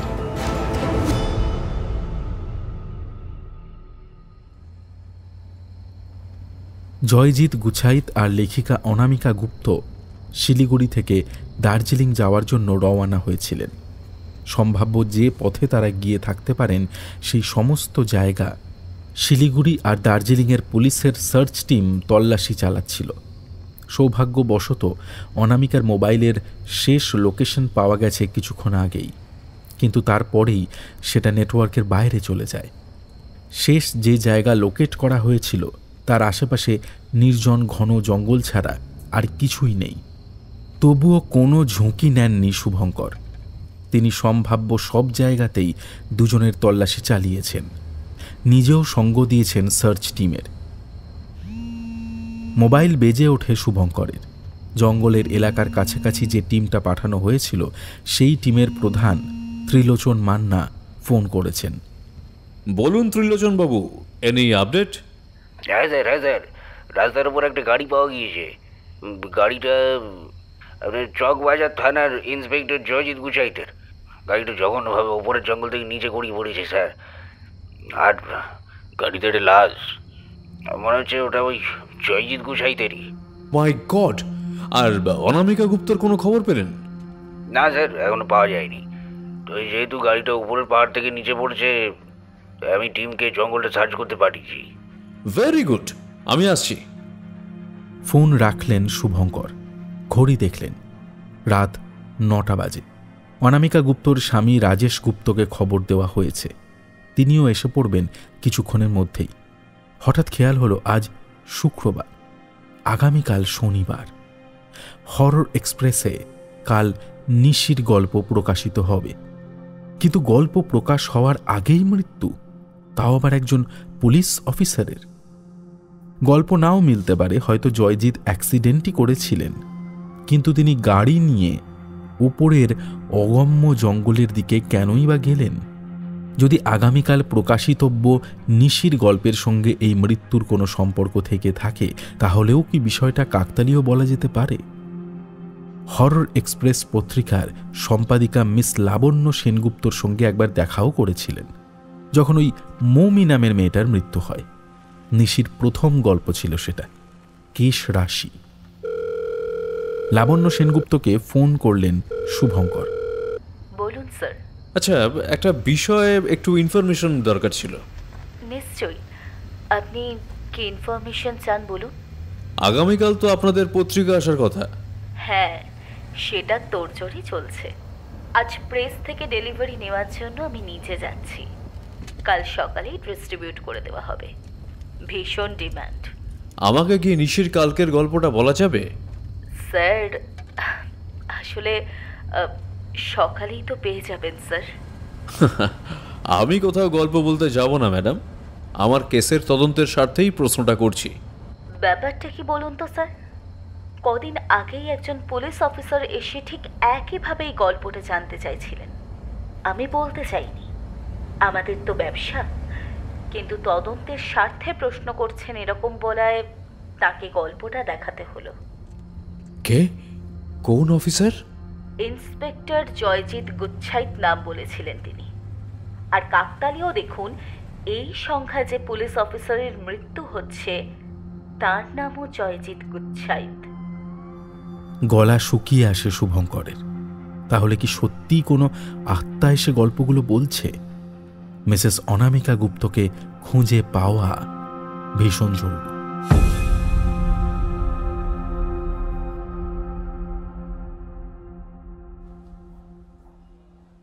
বেশ কদিন কেটে গেছে। পাহাড়ের ওপরে জঙ্গল থেকে সেই রাতেই লেখিকা অনামিকা গুপ্তকে অচৈতন্য অবস্থায় খুঁজে পায় সার্চ টিম। তারপর থেকে তিনি এখনও হাসপাতালেই। মাঝের দিনগুলোতে শুভঙ্কর বেশ কিছু ইন্টারেস্টিং তথ্য আবিষ্কার করেছেন। মর্গে গোপাল মল্লিকের মৃত্যুর পর পুলিশ কাস্টাডিতে থাকা অনামিকা গুপ্ত বয়ান দিয়েছিলেন যে আরু নামক একটি 9-10 বছরের বাচ্চা মেয়ের প্রেতাত্মা তাকে এই মৃত্যুগুলোর খবর আগাম দেয়। তখন গল্পটা শুভঙ্কর অনামিকার মস্তিষ্ক বিকৃতি অথবা লেখিকার উর্বর মস্তিষ্কের কল্পনার ফসল ভেবে অগ্রাহ্য করেছিলেন, কিন্তু পরবর্তীতে পুলিশ ডিপার্টমেন্টের কাছ থেকেই বেশ কিছু তথ্য উঠে আসে যা অনামিকার বলা কথাগুলোর সঙ্গে একদম খাপে খাপে মিলে যায়। 6 বছর আগে পুলিশ ডিপার্টমেন্টে নিয়োগ করা হয় জয়জিৎ গুছাইতকে। তার আগের রাতে তিনি নিজের সাফল্য উদযাপন করতে যান বন্ধুদের সঙ্গে। মদ্যপ অবস্থায় গাড়ি চালিয়ে বাড়িও ফিরছিলেন তিনি। আবার ঠিক সেই রাতেই একটি গাড়ির সঙ্গে একটি স্কুটারের মুখোমুখি ধাক্কা লাগে। স্কুটার গিয়ে পড়ে খাদে। স্কুটারে আরোহী ছিলেন সপরিবারে পরমেশ ঘোষ, স্ত্রী শোভনা ঘোষ এবং তাদের 10 বছরের কন্যা অরুণিমা ঘোষ, যার ডাকনাম অরু। কোন গাড়ি কিভাবে ধাক্কা দিয়েছিল তা আজও ধরতে পারেনি পুলিশ। কিন্তু ইন্টারেস্টিং তথ্য হল, পরমেশ ঘোষ ও শোভনা ঘোষের মৃতদেহ যেখানে পাওয়া গিয়েছিল তার থেকে অনেকটা দূরে পড়েছিল আরুর মৃতদেহ। আরুর মৃত্যুর সময়ও বাবা মায়ের তুলনায় অনেকটা পরে। দেখা গিয়েছিল যে ঘটনাস্থলেই তৎক্ষণাৎ মৃত্যুর মতো গুরুতর চোট পায়নি আরু। সময় চিকিৎসা করালে সে বেঁচে যেত। অন্যদিকে শুভঙ্কর নিজে জয়জিৎ গুছাইতের বাবা মার সঙ্গে কথা বলেছেন। কথায় কথায় তিনি জানতে চেয়েছিলেন যে পুলিশে চাকরি পাকা হওয়ার পরে ঠিক কি করেছিলেন জয়জিৎ। বন্ধুদের সঙ্গে পার্টিতে যাওয়ার কথা তিনি আগেই জয়জিতের বন্ধুদের থেকে নিশ্চিত করেছিলেন। কিন্তু জয়জিতের মা তাকে একটা গুরুত্বপূর্ণ তথ্য দিলেন। সেদিন রাত্রে বাড়ি ফিরেই নাকি গাড়িটা ধুয়ে মুছে পরিষ্কার করেছিলেন জয়জিৎ। অবাক হওয়ার মতোই তথ্য। ডিসেম্বরের শীতের রাত, মদ্যপ অবস্থায় পার্টি থেকে ফিরেই গাড়ি ধুয়ে মুছে সাফ করা। প্রমাণ লোপাট করার চেষ্টা না থাকলে এই প্রাণশক্তি পাওয়া খুব একটা স্বাভাবিক নয়। চকবাজার থানার কয়েকজন পুলিশকর্মী নিশ্চিত করেছিলেন যে অনামিকার বয়ানে আরু নামক মেয়েটার কথা জানতে পেরে ইন্সপেক্টর জয়জিৎ গুছাইত 6 বছর আগে হওয়া অরুণিমা ঘোষের দুর্ঘটনার তদন্ত সম্পর্কে পুঙ্খানুপুঙ্খ খবরাখবর নিয়েছিলেন। এমনকি পুরনো ফাইলপত্র ঘেঁটে বের করেছিলেন এফআইআর কপি। তাছাড়া সেদিন অনামিকা গুপ্তর পানীয় জলে মাদক মেশানোর বিষয়টাও নিশ্চিত করা হয়েছে ফরেনসিক ডিপার্টমেন্ট থেকে। এই মৃত্যুর ক্ষেত্রেও হয়তো অনামিকা গুপ্তকে সন্দেহ করা যেতে পারত, কিন্তু এখানে তিনি নিজেই ভিকটিম। তিনি বয়ানে যা যা বলেছেন শিলিগুড়ি থানার পুলিশ কর্মীদের বয়ানের সঙ্গে মিলে গেছে। অতএব অনামিকা গুপ্তকে পুলিশ ক্লিন চিট দিতে বাধ্য হয়েছে। কিন্তু শুভঙ্করের যুক্তিবাদী মন কিছুতেই প্রেতাত্মার গল্প বলার বিষয়টা মেনে নিতে পারছেন না। হরর এক্সপ্রেস পত্রিকায় প্রকাশিত হওয়ার পর গল্পের সঙ্গে পাঠকরাও জয়জিৎ গুছাইতের মৃত্যুর নেপথ্যের কাহিনী জেনেছেন। স্বভাবতই পুলিশ ডিপার্টমেন্ট এখন সোশ্যাল মিডিয়ার জনরোষের সম্মুখীন। একাংশের মতে এগুলো নিখুঁত পরিকল্পনা করে করা খুন, যার সঙ্গে হয়তো পুলিশের লোকই জড়িয়ে আছেন। অন্যদিকে অন্য অংশ যারা কর্মফল, আত্মা ইত্যাদিতে বিশ্বাসী, তাদের মতামত লেখিকা অনামিকা গুপ্ত যেন আর না লেখেন। তাঁর লেখালেখি তার নিজের জন্যই বিপজ্জনক হয়ে উঠছে। খবরের চ্যানেলগুলোও এখন লেখিকাকে নিয়ে বেশ সরগরম। অনামিকা এখনও পুরোপুরি সুস্থ নয়, শুয়েছিলেন। প্রতিবারই ঘুম থেকে উঠে দেখেন ব্রজেশ ওর পাশে বসে আছেন। এত বৈপরীত্যের মাঝে অন্তত ব্রজেশ তার প্রতি আস্থা হারাননি। অনামিকাকে দেখে আজ অনেক ভালো মনে হলো ব্রজেশের। হরর এক্সপ্রেসের সম্পাদিকা লাবণ্য ম্যাডাম ফোন করেছিলেন। পরের সপ্তাহ থেকে তিনি আর নিশির গল্প রাখছেন না বলে জানিয়েছেন। ব্রজেশ ভেবেছিলেন অনামিকা খবরটা শুনে আহত হবে, কিন্তু অনামিকার ভাবলেশের বিন্দু মাত্র পরিবর্তন দেখা গেল না। বললেন, তুমিও আমাকে ভুল বুঝছো ব্রজেশ। আমি কিছুই করিনি। আমাকে সত্যি একজন কানে কানে গল্পগুলো এসে বলে যায়। ডক্টর অমিতেশও কেবিনে উপস্থিত ছিলেন। বললেন, আর আরু নামের সেই মেয়েটা? তাহলে তো ধরা যেতে পারে যে সে তার প্রতিশোধ সম্পূর্ণ করেছে। আর তো আপনাকে তার বিরক্ত করার কোনো কারণ নেই। অমিতেশ স্থির চোখে দেখছিলেন অনামিকাকে। অনামিকার কল্পনা কত দূর গড়িয়েছে একজন সাইকোলজিস্ট হিসাবে অমিতেশের তা জানা প্রয়োজন। অনামিকা হাসলেন। সে তো পরের গল্পটা না শুনলে আমি বুঝতে পারবো না ডক্টর। অমিতেশ নিঃশব্দে এসে দাঁড়িয়ে রইলেন অনামিকার বেডের পাশে। ভাবলেন সব মনের ভুল। মন গড়া কাহিনী লিখে বিখ্যাত হওয়ার জন্য অন্যের ঘাড়ে চাপিয়ে দেওয়া এই প্রথম নয়। তিনি কলকাতার একজন নাট্যকারকে চিনতেন, যিনি বলতেন কেউ নাকি কানে কানে ওকে সংলাপ না বলে দিলে উনি লিখতেই পারেন না। অমিতেশ জানেন এগুলো সব ধোঁকাবাজি। পেশেন্ট নিজেই নিজেকে স্তোক বাক্য শোনায়।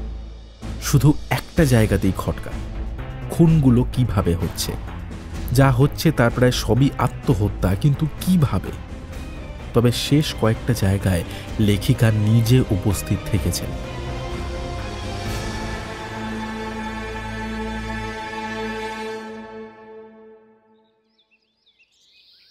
অমিতেশ দার্জিলিং আসার পর একটা না একটা ঘটনা ঘটেই চলেছে। আশেপাশের জায়গাটার প্রাকৃতিক সৌন্দর্য উপভোগ করার বিন্দুমাত্র সুযোগ পাননি তিনি।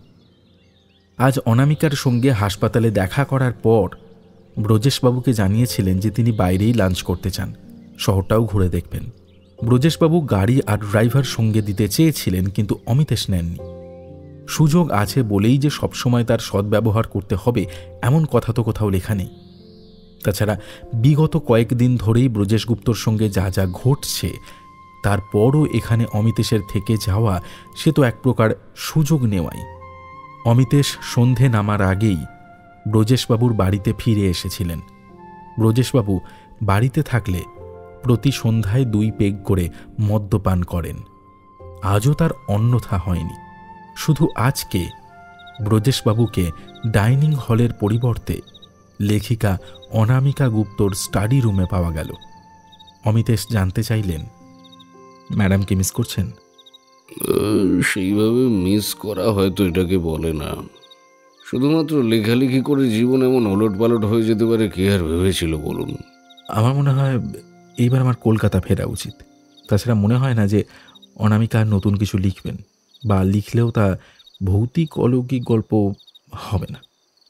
না, আমার তা মনে হয় না। ও লিখবেই। কতদিন পরে সাফল্যের মুখ দেখলো, সে হবে প্রায় 1 দশক। তাই? আমি তো প্রথম ওর নাম শুনছি, এভরিওয়ান ইজ দ্য মুন, আর ওর বাংলা অনুবাদ নিশিরাত বাঁকা চাঁদ পড়ে। সে তো অনেকেই তাই। আসলে ও লিখেছে, বইও হয়েছে, সেসব একদম চলেনি। এই দেখুন, এইসব বইগুলো, এই বইগুলো এখন আর কোথাও পাওয়া যায় না। প্রকাশকের ঘরে পড়ে থেকে থেকে ওই ধরে গেছে। ডিসকাউন্ট দিয়েও কেউ কেনেনি, পরে কিলো দরে বিক্রি হয়ে গেছে। আলমারি থেকে একটা করে বই বের করে দেখাতে লাগলেন ব্রজেশ। আশ্চর্য, তবু লেখা ছাড়েননি। সেটাই তো। ও বলে লেগে থাকলে সব হয়। আজ একটু সাফল্যের মুখ দেখেছিল, কিন্তু আমি কিছুই বুঝতে পারছি না। সত্যি কি কোনো আত্মা এসে ওকে গল্প বলে? না, আমার মনে হয় না। এগুলো সবই লেখিকার মনের ভুল। আর ওই অদ্ভুত আত্মহত্যাগুলো? ব্রজেশবাবু টেবিলে গ্লাস নামিয়ে রাখেন। সেটাই তো বড় প্রশ্ন। তবে একজন সাইকোলজিস্ট হিসাবে এর থেকে নিষ্কৃতি পাওয়ার একটা উপায় আপনাকে আমি বলতে পারি। কি? এই প্রপার্টিটা ছেড়ে অন্য কোথাও চলে যান। অনামিকার মানসিক অবস্থা শুধরে গেলেও যেতে পারে। সেটা যে আমি ভাবিনি তা নয়। ও যেতে চাইছে না। ওর লেখালেখির জন্য এই জায়গাটাই ও বেছে নিয়েছিল, তাই। ব্রজেশবাবু আরও কিছু বলতে চাইলেন, কিন্তু তার আগেই মোবাইল বেজে ওঠে তার। ফোন রিসিভ করতে স্টাডি রুম থেকে বেরিয়ে গেলেন ব্রজেশ গুপ্ত।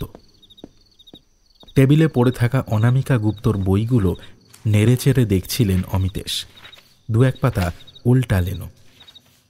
অদ্ভুত অমিল। অত্যন্ত সাদামাটা ভাষায় সরল প্লটের ভৌতিক কাহিনী। এইসব কাহিনী ভয়ের পরিবর্তে হাসিরই উদ্রেক করে বেশি। বাজারে কাটতি হওয়ার সম্ভাবনাই নেই, কিন্তু ধারণা করাই যায় না যে এভরিওয়ান ইজ আ মুন বা নিশিরাত বাঁকা চাঁদ একই লেখিকার লেখা। হাসপাতাল থেকে ফোন এসেছিল, অনামিকা কাল ফিরেছে। বাহ, সুখবর। অমিতেশ চেয়ার ছেড়ে উঠে দাঁড়ালেন। আমাকে তাহলে আগামীকালই অনুমতি দিন। কালকের দিনটা থেকে যান। অনামিকা ফিরুক, তার কাছ থেকেই না হয় বিদায় নেবেন। এতক্ষণ ছেয়ে থাকা হতাশার পরতটা ব্রজেশের মুখ থেকে সরে গিয়েছিল। অমিতেশ এবার সামান্য মৃদু হেসে সম্মতি জানালেন।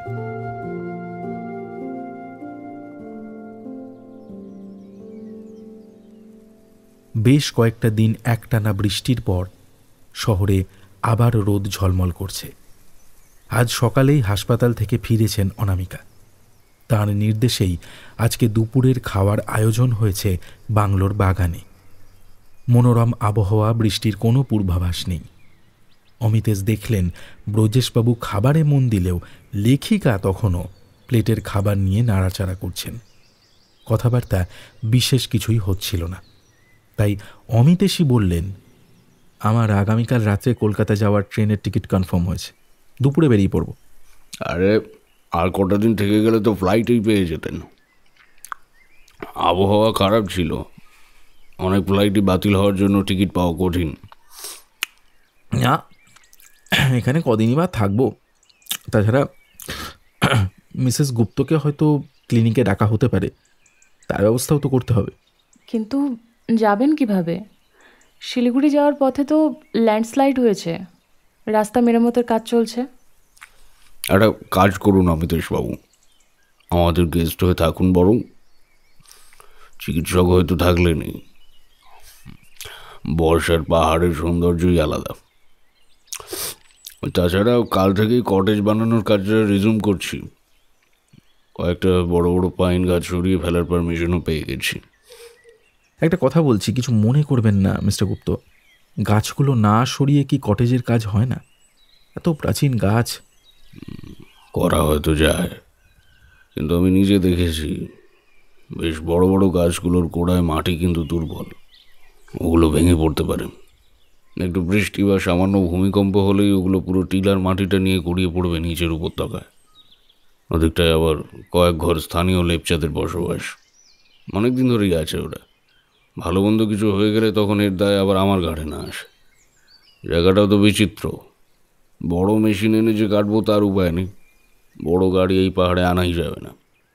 কয়েকজন ইঞ্জিনিয়ার এসে দেখে গেছেন, ওরাই ওই ছোট যন্ত্র দিয়ে গাছগুলো কাটার ব্যবস্থা করবে, সময় লাগবে।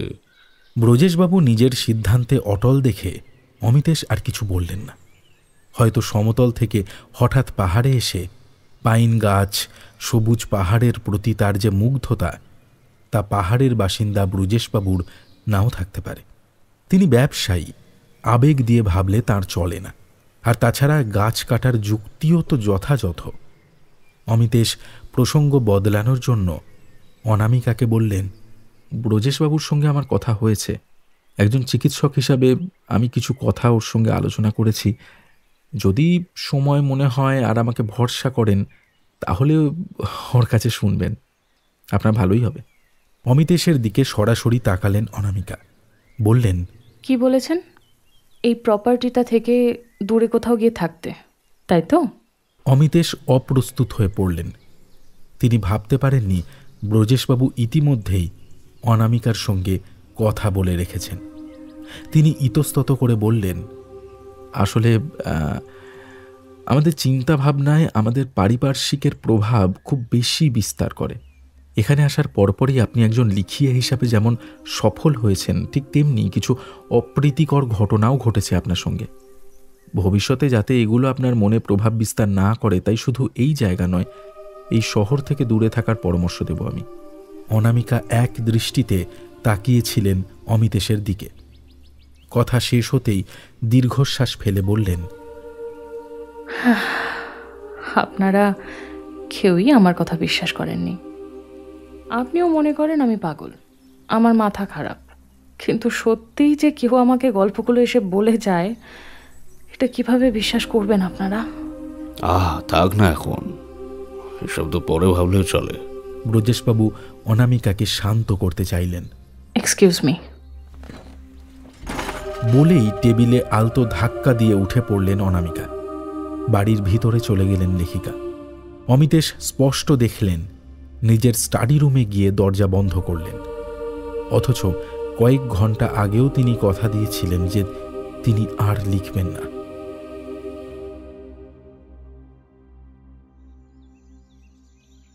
এলোমেলো চিন্তা করতে করতে রাত্রে কখন ঘুম নেমে এসেছিল অমিতেশের চোখে তিনি নিজেও জানেন না। কিন্তু খুব সকালে ঘুম ভাঙল একটা বিকট শব্দে, যেন খুব ধারালো কোনো একটা যন্ত্র খুব নিখুঁতভাবে কোনো একটা কঠিন বস্তুর ব্যবচ্ছেদ করে চলেছে। যান্ত্রিক শব্দটা মস্তিষ্কে একেবারে সরাসরি আঘাত করছিল অমিতেশের। জানলা খুলতেই শব্দের উৎস সম্পর্কে তিনি নিশ্চিত হলেন। পাইন বনে বড় বড় মেশিন বসানো হয়েছে ব্রজেশবাবু তার তত্ত্বাবধানে। তাঁরই নির্দেশে বড় বড় পাইন গাছ কয়েকটাকে উপড়ে ফেলা হবে আজ। দৃশ্যটা ঠিক ভালো লাগলো না অমিতেশের। তিনি জানলার পর্দা নামিয়ে বিছানা ছাড়লেন। ফ্রেশ হয়ে ডাইনিং হলে আসতেই অবাক হলেন অমিতেশ। তার একার জন্য ব্রেকফাস্ট সাজিয়ে রেখেছে পরিচারিকা চম্পা।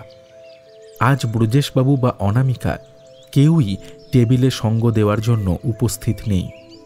অবাক হয়েই দেখলেন অমিতেশ। দেরি করেননি, বরং অন্য দিনের তুলনায় আজ তাড়াতাড়ি এসেছেন। পেছন ফিরে স্টাডি রুমের দিকে দেখলেন অমিতেশ। গতকাল দুপুরের পর অনামিকাকে আর দেখেননি, তবে ডিনারের সময় টেবিলে উপস্থিত ছিলেন। কোনো কথা হয়নি তার সঙ্গে। যেটুকু কথা বলার ব্রজেশবাবুর সঙ্গেই হয়েছিল অমিতেশের, তবে তিনি আর চোখে খেয়াল রেখেছিলেন লেখিকার ওপর। হাজার হোক তাঁর রোগী বলে কথা। অমিতেশ জানেন হঠাৎ আসা পরিবর্তন মানিয়ে নেওয়া কষ্টকর। অনামিকার সঙ্গেও হয়তো তাই হচ্ছে। বিগত 1 দশক তিনি লিখে চলেছেন কোনো প্রত্যাশা ছাড়াই। এই অভ্যেসটা হঠাৎ যদি ছেড়ে ফেলতে বলা হয়, তাহলে স্বাভাবিকভাবেই মানসিক ধাক্কা লাগে। তাও আবার এই রকম চূড়ান্ত সফলতার মুখ দেখার পর যদি সেই চূড়া থেকে এক লাফে খাদে নামতে হয়, তাহলে হঠাৎ ডিপ্রেশনে চলে যাওয়াটাও অস্বাভাবিক নয়। কিন্তু স্টাডি রুমের দরজা খোলা এবং অনামিকা সেখানে নেই। সাধারণত তিনি স্টাডি রুমের দরজা বন্ধ রাখেন, কিন্তু আজ সেটা খোলা দেখে একটু অবাক হলেন অমিতেশ। চম্পাকে ডেকে প্রশ্ন করলেন, আচ্ছা স্যার আর ম্যাডাম কোথায়? যদিও পাইন বনের ধারে লাল জ্যাকেট পরা ব্রজেশ গুপ্তকে তিনি ঘরের জানলা দিয়েই দেখেছিলেন, তবুও পরিচারিকার কাছে শুধুমাত্র অনামিকার খোঁজ নেওয়াটা অভদ্রতা বলে মনে হলো অমিতেশের। চম্পা চা ঢালতে ঢালতে বলল, ওই যেখানে কটেজের কাজ হচ্ছে দুজনে ওখানেই গেছেন। ধারালো যন্ত্রের শব্দ যত না বিকর্ষণ করছিল অমিতেশকে, তার চেয়েও অনেক বেশি আকর্ষণ করছিল অনামিকার অরক্ষিত স্টাডি রুম। চায়ের কাপটা টেবিল থেকে তুলে নিয়ে ধীরে ধীরে অনামিকার স্টাডি রুমের দিকে এগিয়ে গেলেন তিনি। ভাবলেন চম্পা যদি বাধা দেয় তাহলে বেরিয়ে যাবেন, কিন্তু বাধা না দিলে একা স্টাডি রুমটা ঘুরে দেখতে অসুবিধা নেই। অদ্ভুত ব্যাপার হলো অনামিকার লেখার কম্পিউটার তখনও চালু অবস্থায় আছে। স্ক্রিন স্লিপ মোডে চলে গিয়েছিল। অমিতেশের হাতের স্পর্শে মাউসটা দুলে উঠতেই স্ক্রিন চালু হয়ে যায়, কিন্তু লাভ হয় না অমিতেশের। কম্পিউটার পাসওয়ার্ড দিয়ে তালা বন্ধ করা। যদিও কম্পিউটারের ফাইলে তল্লাশি চালানোর কোনো ইচ্ছে ছিল না অমিতেশের, কিন্তু টেবিলের একপাশে রাখা প্রিন্টারের দিকে তাকাতেই কৌতূহল বেড়ে গেল। প্রথম পাতার উপরেই বড় বড় অক্ষরে লেখা নিশির ষষ্ঠ গল্প, পুরনো বুলেট। 3-4 পাতার গোছা ধরে বের করে আনলেন প্রিন্টার থেকে। অদ্ভুত ব্যাপার, লিখব না বলেও অনামিকা লেখা ছাড়তে পারেননি। হয়তো এটাই স্বাভাবিক।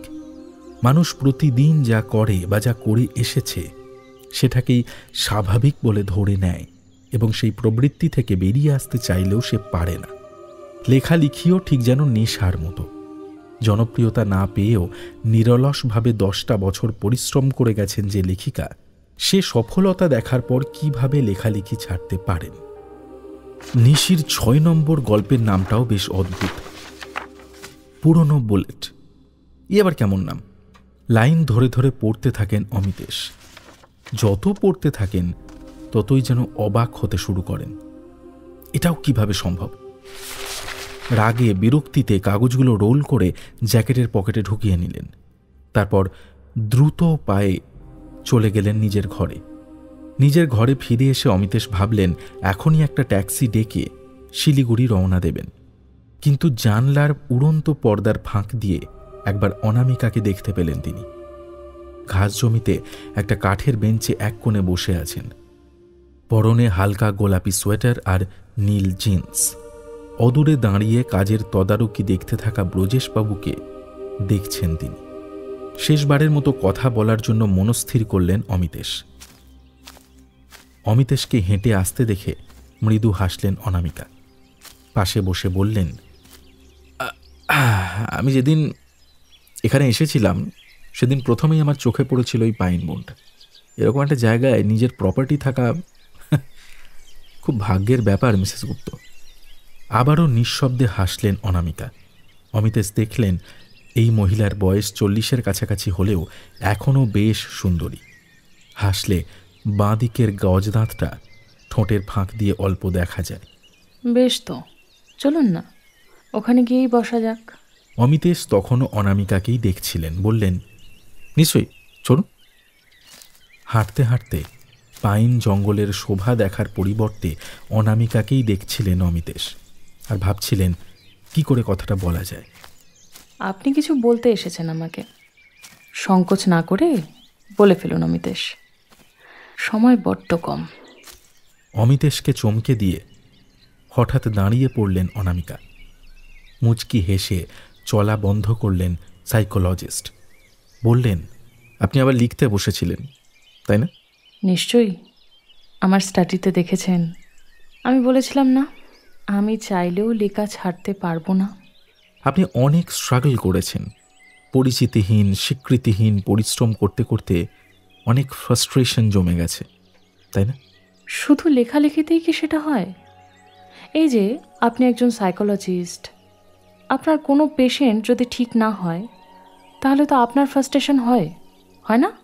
পাইন বনের ধার ঘেঁষে খাদের দিকে চলে এসেছিল দুজনে। অনামিকা আবার বললেন, আসলে যে কোনো ব্যর্থতাই হতাশা আনে। এই যে আমি লেগে থেকে চেষ্টা করে যাচ্ছি, এটাই কি বেঁচে থাকা নয়? না হলে হেরে গিয়ে কত মানুষ সুইসাইড করে।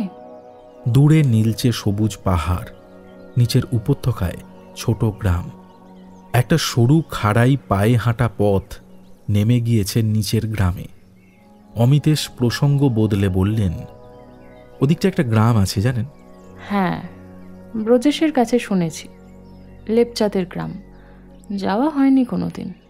এখন চাইলে যাওয়া যেতে পারে। আমার মনে হয় এখন এখানে বসাই ভালো। বৃষ্টি হয়ে পথটায় শ্যাওলা জমেছে, কেউ এদিকটায় বড় একটা আসে না, পথটাও ব্যবহার হয় না। একটা বড় পাহাড়ের ধার ঘেঁষে বসলেন অনামিকা। খাদের নিচে উপত্যকার দিকে তাকিয়েছিলেন অমিতেশ। বললেন, আপনার নিশিরাত বাঁকা চাঁদ বইটা আমি বেশ কয়েকবার পড়েছি। এখনকার তুলনায় ওই গল্পগুলোই আমার বেশি আকর্ষণীয় লেগেছে। তাই? যদি কিছু মনে না করেন তাহলে ওই গল্পগুলো নিয়ে আমার একটা পর্যবেক্ষণ আছে, সেটা কি শুনবেন? বলুন মিস্টার অমিতেশ নাগ, আপনি মনে হয় এটাই বলতে এসেছিলেন। অনামিকাও দেখছেন নিচের লেপচা গ্রামটাকে। একটা গল্প ছিল আপনার বইতে, এই রকমই পাহাড়ি এলাকার। প্রেক্ষাপট প্রায় 20-22 বছরের পুরনো। পাহাড়ি গ্রামে একজন রান্নার গ্যাস ডিলার গ্যাস সিলিন্ডারের ব্যবহার করার জন্য বড় ঘর বানিয়েছিলেন। নেতা মন্ত্রী পুলিশকে পয়সা খাইয়ে সেই গ্যাস চেম্বার হলো একেবারে গ্রামের মাঝে। গ্রামের লোকজন বিরোধিতা করল, কিন্তু সেই লোক শুনল না। ওপরের উপত্যকায় থাকা একটা স্থানীয় মেয়ে কিন্তু বলেছিল যে এটা খুব বিপজ্জনক, খুব শীঘ্রই একটা দুর্ঘটনা ঘটবে। লোকটা শোনেনি। মেয়েটা গ্রামের লোকেদের কাছে তারিখ সহ বলে দেয় যে কবে কখন ওই গ্যাস চেম্বারটায় বিস্ফোরণ হবে, এমনকি কিভাবে হবে তাও বলে দেয়। মেয়েটাকে শুরুতে গ্রামের লোকজন পাত্তা দেয়নি, তারপর মেয়েটার বলা তারিখেই বিস্ফোরণ হয়। দিনটা ছিল রোববার ভোর, ছুটির দিন বলে অনেকেই বাড়িতে ঘুমিয়েছিল। মারা যায় গ্রামের অনেক লোক। সেই গ্যাস চেম্বারের মালিকের স্ত্রী আর পুত্রও প্রাণ হারায়। মালিক বাড়িতে ছিল না, তাই প্রাণে বেঁচে যায়। সে নিজেকে বাঁচাতে মেয়েটাকেই দোষ দেয়, প্রচার করে মেয়েটা ডাইনি, না হলে কে কবে মারা যাবে তা কি করে জানল। এরপর আমার গল্প আমি জানি ডক্টর, আপনি আপনার পর্যবেক্ষণটা বলুন। পর্যবেক্ষণটা বিশেষ কিছুই ছিল না। ওই যে নিচের উপত্যকার লেপচা গ্রামটা দেখছেন, গ্রামটার নাম ফুলবাড়ি। আসলে বছর 20 আগের বিস্ফোরণের ঘটনাটা ওই গ্রামেই ঘটে। অমিতেশ ফিরে তাকালেন লেখিকার দিকে। লেখিকা একেবারেই প্রতিক্রিয়াহীন। বললেন, হ্যাঁ, সত্য ঘটনা অবলম্বনেই লেখা। আবারও হাসলেন সাইকোলজিস্ট, বললেন, ইন্টারনেট ঘেঁটে তথ্য লিখলে আলাদা ব্যাপার ছিল, এমন অনেকেই করে থাকেন, কিন্তু খটকাটা অন্য জায়গায়। ওই ডাইনি সন্দেহ করা মার্গারেট নামের মেয়েটার কথা কিন্তু কোথাও লেখা নেই। আমি নিজের সোর্সে জেনেছি।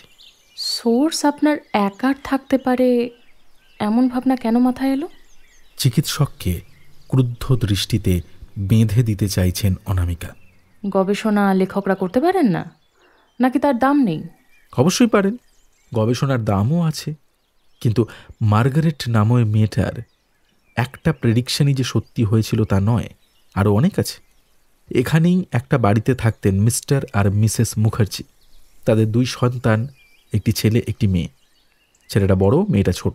মিস্টার মুখার্জির যে প্রথম স্ত্রী ছিল তার থেকে ছিল বড় সন্তানটা, আর স্ত্রী প্রয়াত হলে দ্বিতীয় বিবাহ করলে তখন কন্যা সন্তান জন্ম নেয়। কর্মব্যস্ত মিস্টার মুখার্জি জানতেনই না যে তার স্ত্রী বড় সন্তানটির প্রতি কত অবহেলা করেন। মার্গারেট বুঝতে পারত, সে মিস্টার মুখার্জিকে জানিয়েছিল, কিন্তু তিনি পাত্তা দেননি। একদিন বাচ্চাটা অপুষ্টিতে ভুগে মারা গেল। মার্গারেট আগেই বলেছিল যে বাচ্চাটা বাঁচবে না, কিন্তু এরপরই আশেপাশের লোক তাকে আরও বেশি করে সন্দেহ করতে শুরু করে।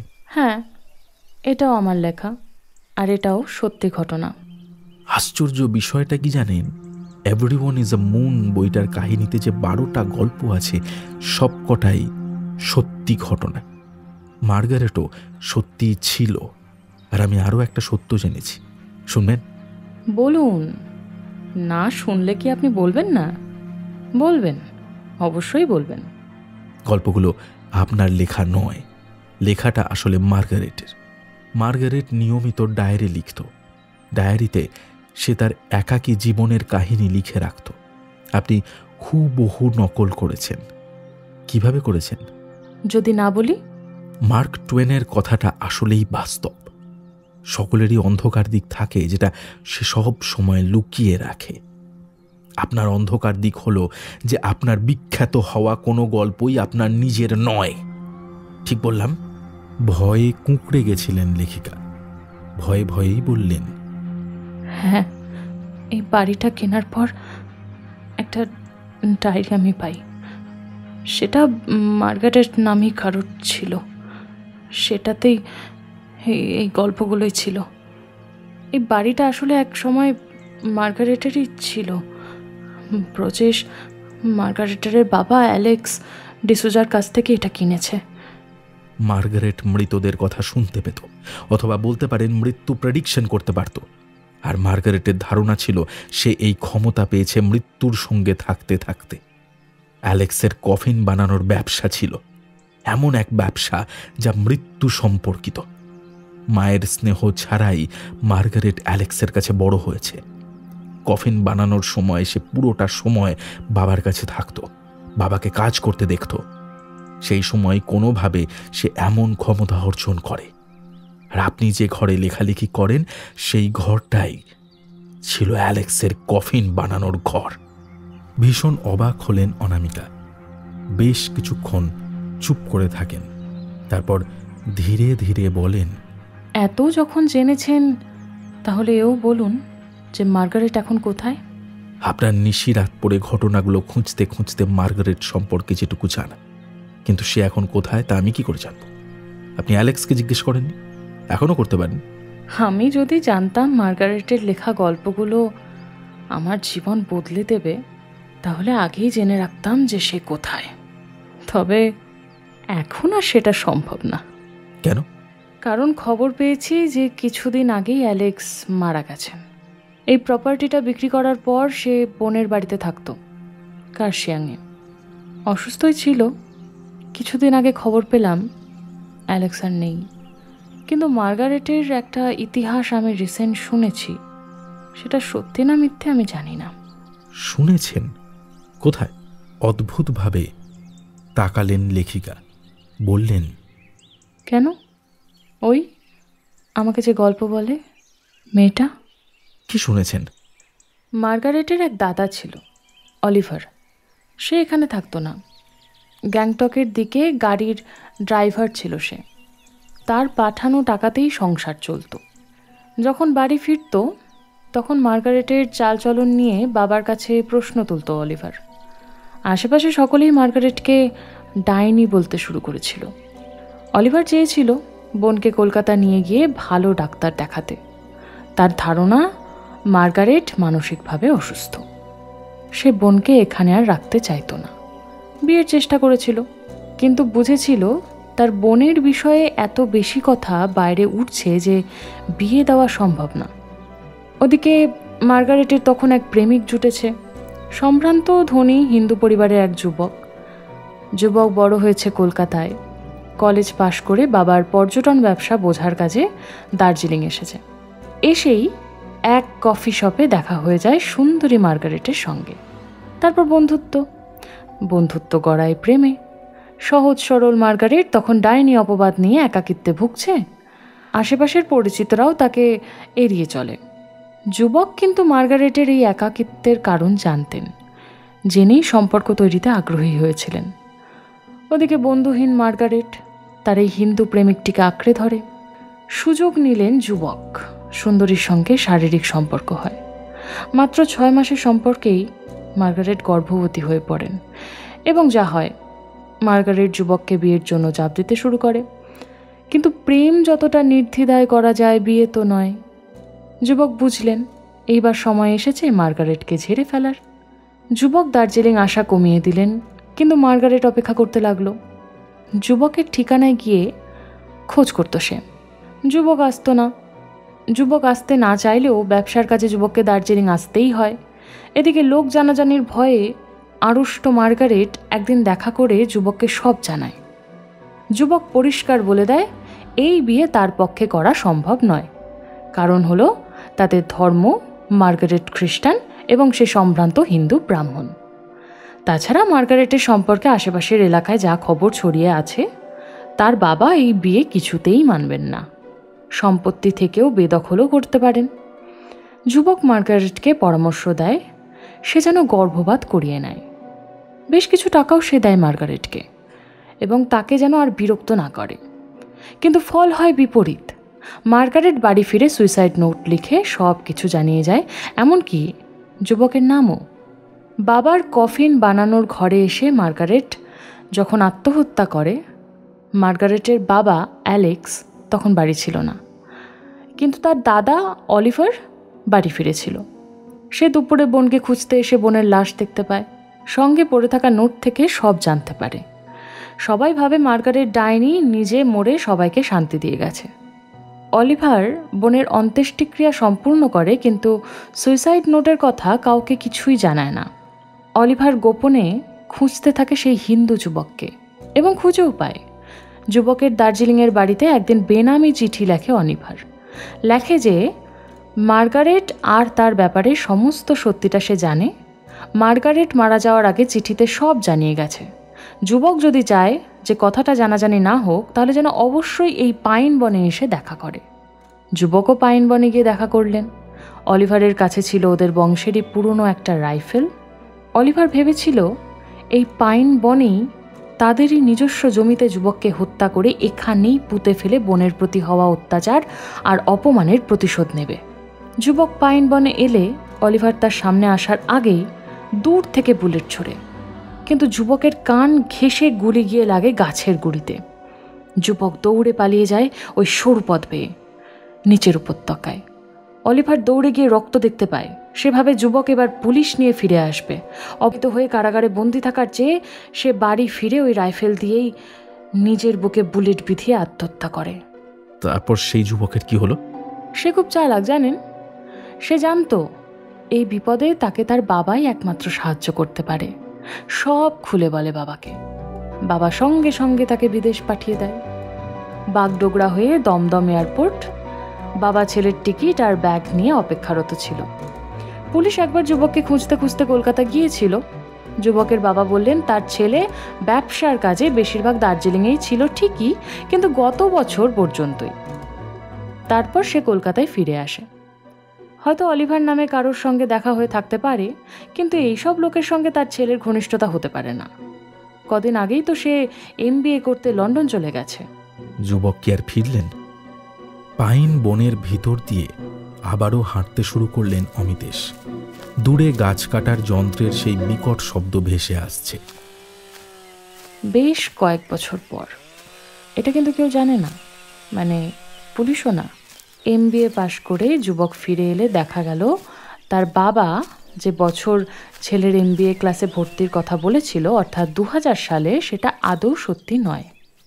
যুবকের কিন্তু 2001 সালের অ্যাডমিশন দেখাচ্ছে। কেউ আর খেয়ালই করেনি। আসলে হঠাৎ করে লন্ডন গেলেই তো আর MBA ক্লাসে ভর্তি হওয়া যায় না। তাকে MBA ক্লাসে ভর্তির জন্য সম্পূর্ণ 1 বছর অপেক্ষা করতে হয়েছিল। অমিতেশের পেছনে হাঁটতে হাঁটতে হঠাৎ দাঁড়িয়ে পড়লেন অনামিকা। তারপর বললেন, আচ্ছা, আপনিও তো লন্ডনে ছিলেন ওই সময়টা। MBA ডিগ্রি কিন্তু আপনারও আছে। MBA ডিগ্রি নিয়ে হঠাৎ মনোচিকিৎসন হলেন কেন? রহস্যময়ভাবে থমকে দাঁড়ালেন অমিতেশ। বললেন, মার্গারেটের খবর আপনাকে ওই আরু নামের বাচ্চা মেয়েটা দিয়েছে। সে তো থাকতো মালবাজারের দিকে। একটা 10 বছরের বাচ্চার পক্ষে এত পুঙ্খানুপুঙ্খ ঘটনা জানা কিভাবে সম্ভব? Everyone is a moon. সবার একটা অন্ধকার দিক থাকে, যেটা সে কাউকে দেখায় না। আপনার অন্ধকার দিক কি? এটা আমার প্রশ্নের উত্তর নয়। উত্তেজিত হচ্ছেন কেন মিস্টার রায়চৌধুরী? জ্যাকেটের পকেটে 2 হাত শক্ত করে চেপে ধরেন অমিতেশ। উত্তেজিত আমি হচ্ছি না, হচ্ছেন আপনি। আর তাই আপনি আমার পদবিটা ভুল বলেছেন। ওটা রায়চৌধুরী নয়, ওটা নাগ, ডক্টর অমিতেশ নাগ। জঙ্গলের মাঝামাঝি এসে দাঁড়িয়েছিল ওরা দুজনেই। লেখিকা শান্ত স্বরে বললেন, যুবকের নাম ছিল শিবাংশু রায়চৌধুরী। আর অলিভার যেদিন ওকে গুলি করে, ও ঠিক এইখানেই দাঁড়িয়েছিল, যেখানে এখন আপনি দাঁড়িয়ে আছেন, মিস্টার শিবাংশু রায়চৌধুরী। ঘুরে দাঁড়ালেন অমিতেশ নাগ ওরফে শিবাংশু রায়চৌধুরী। জ্যাকেটের পকেট থেকে বের করে আনলেন রিভলভারটা, যেটা তিনি লেখিকার স্টাডি রুমে গিয়ে গল্পটা পড়ার পরেই ঘরে ফিরে ব্যাগ থেকে বের করে নিজের কাছে রেখেছিলেন। বললেন, এই গল্পটা 20 বছরের পুরনো। আজ আমার গল্পটা শুনুন মিসেস অনামিকা গুপ্ত। আমার 2 লাইনের গল্পটা হলো, আপনি যদি এখনই সত্যি না বলেন যে কোথা থেকে কিভাবে আপনি এই সত্যিটা জেনেছেন, তাহলে আমি আপনাকে এখানেই শেষ করব। আপনার 2 লাইনের ছোট্ট গল্পটা শুধুই কল্পনা মিস্টার রায়চৌধুরী। আমারটা কল্পনা নয়, বাস্তব। সে যাই হোক, এতদিন আপনার গল্প অনুযায়ী ঘটনা ঘটেছে, এবার আমারটা ঘটবে। আপনার লেখা ওই পুরনো বুলেট গল্পটা আমি পড়েছি, আর সেটা দেখেই আমি পাইন বনের প্রসঙ্গ তুলি যাতে এখানে আসতে পারি। গল্পটা আমি সম্পূর্ণ করব। আমি মিস্টার শিবাংশু রায়চৌধুরী, পালিয়ে যাওয়া সেই প্রেমিক যুবক। ভীষণ বিরক্তিতে ডান দিকের কানের পাতাটা চুলকালেন শিবাংশু। অনামিকা দেখলেন মিস্টার রায়চৌধুরীর চুলের আড়ালে ঢাকা ডান কানের ওপরের দিকের অনেকটাই নেই। সেই পুরনো ক্ষত তাহলে বয়ে বেড়াচ্ছেন তিনি। হরর এক্সপ্রেসের প্রথম গল্প কেশ রাশি পড়েই আপনার খোঁজ নিতে শুরু করি। খুঁজে পাই আপনার বই এভরিওয়ান ইজ আ মুন, আর ওটার বাংলা অনুবাদ নিশিরাত বাঁকা চাঁদ। বইটা খুঁটিয়ে পড়তে শুরু করি। ঠিকানা দেখলাম আপনার, আমার চেনা ঠিকানা, পুরনো ঠিকানা। বইটা পড়তেই সন্দেহ হলো, ওগুলো তো সব মার্গারেটের লেখা সত্যি ঘটনা। ওই ঘটনাগুলো বেশ কয়েকটা আমার নিজের চোখে দেখা ছিল। তাহলে আপনি কে? জানলাম আপনাকে নিয়ে খুব শোরগোল হচ্ছে, রাতারাতি বিখ্যাত হয়েছেন, কারণ আপনার গল্পগুলো নাকি সত্যি ঘটছে। খবর পেলাম মনোরোগ বিশেষজ্ঞ ডক্টর গৌরব মজুমদার আপনার সঙ্গে দেখা করতে চান। ডক্টর মজুমদারের কাছে গিয়ে আপনার বিষয়ে খোঁজ খবর নিলাম। উনি বললেন দার্জিলিংয়ে আপনার কাছে ক্লিনিক থেকে লোক পাঠাবেন, কিন্তু লেখিকা এখন পুলিশি তদন্তের আওতায়, তাই প্রাথমিক তদন্ত থিতু হলে তবে ওরা কাজ শুরু করবেন। আমি সুযোগটা নিলাম। ক্লিনিক থেকেই ডক্টর অমিতেশ নাগের নামটা জেনেছিলাম। আর হ্যাঁ, আমি শিবাংশু রায়চৌধুরী ওরফে ডক্টর অমিতেশ নাগ। সেই ঝামেলা থেকে অনেক কষ্টে রেহাই পেয়েছিলাম। আমাকে এক প্রকার বাধ্য হয়েই ইচ্ছের বিরুদ্ধে MBA করতে হয়। বছর 10 পর দেশে ফিরলাম, বিয়ে করলাম, কলকাতায় বাবার ব্যবসার হাল ধরে থিতু হলাম। বাবা ওই ঘটনার পর দার্জিলিং থেকে নিজের ব্যবসা গুটিয়ে ফেলেছিল, সব ঠিক চলছিল, শুধু যদি আপনি এই বইটা লিখতেন। এবার বলুন তো, গল্পগুলো কে বলেছে আপনাকে? মার্গারেটের গোপন খবর আপনি কার কাছে পাচ্ছেন? ও হ্যাঁ, ওই প্রেতাত্মার কথা আমাকে বলতে আসবেন। আপনার সব গাল গল্প বইয়ে পড়তে ভালো লাগে, আমি বিশ্বাস করি না, মার্গারেটকেও বিশ্বাস করিনি। অনামিকার কপাল লক্ষ্য করে বাগিয়ে ধরেন রিভলভারটা, কিন্তু একটুও ভয় পেলেন না লেখিকা। বিশ্বাস করেন না? তাহলে গল্পের আসল লেখিকাকেই দেখুন, আপনার পেছনেই দাঁড়িয়ে। অদূরে কালচে জঙ্গলে একটা সাদাটে গাউন পরিহিত ছায়াকে দেখতে পেলেন শিবাংশু রায়চৌধুরী। এতদিন পরেও তার মার্গারেটকে চিনতে তার ভুল হয় না, কিন্তু এও কিভাবে সম্ভব? হতেই পারে না। মার্গারেট মারা গেছে, নিজের চোখে তার কবর দেখেছেন শিবাংশু। মৃত মানুষ জীবিত হতে পারে না। তবে কি এসব লেখিকার ফন্দি? রায়চৌধুরী বললেন, অনামিকা, আপনি মনে করবেন যে একজনকে মার্গারেটের মতো পোশাক পরিয়ে আমার সামনে এসে দাঁড় করাবেন, আমি বিশ্বাস করব? আপনার বিশ্বাস করা অথবা না করায় কিচ্ছু যায় আসে না মিস্টার রায়চৌধুরী। যেমন আমার গল্প লেখা বা না লেখায় কিচ্ছু যায় আসে না, ওরা প্রতিশোধ নেবেই। শিবাংশু দ্বিধায় পড়ে যান। সত্যিই কি ও মার্গারেট? দূর থেকে গাছ কাটার বিকট শব্দে কান ঝালাপালা হয়ে যাচ্ছে। বিচলিত শিবাংশুর মনে পড়ে পুরনো বুলেট গল্পে লেখিকার শেষ লাইনটা। লেখিকা অনামিকা গুপ্তর কপাল লক্ষ্য করে রিভলভারে ট্রিগার চেপে ধরলেন শিবাংশু রায়চৌধুরী। পাইন বনের ভিতর তখন যন্ত্রাংশের বিকট শব্দে ছয়লাভ। একটা বুলেট চলার শব্দ আলাদাভাবে কারুর কানে যাওয়ার কথাও নয়, গেলও না। চোখ বন্ধ করে ট্রিগার চাপলেন শিবাংশু। বুলেট ছিটকে এলো আগ্নেয়াস্ত্রর মুখ থেকে।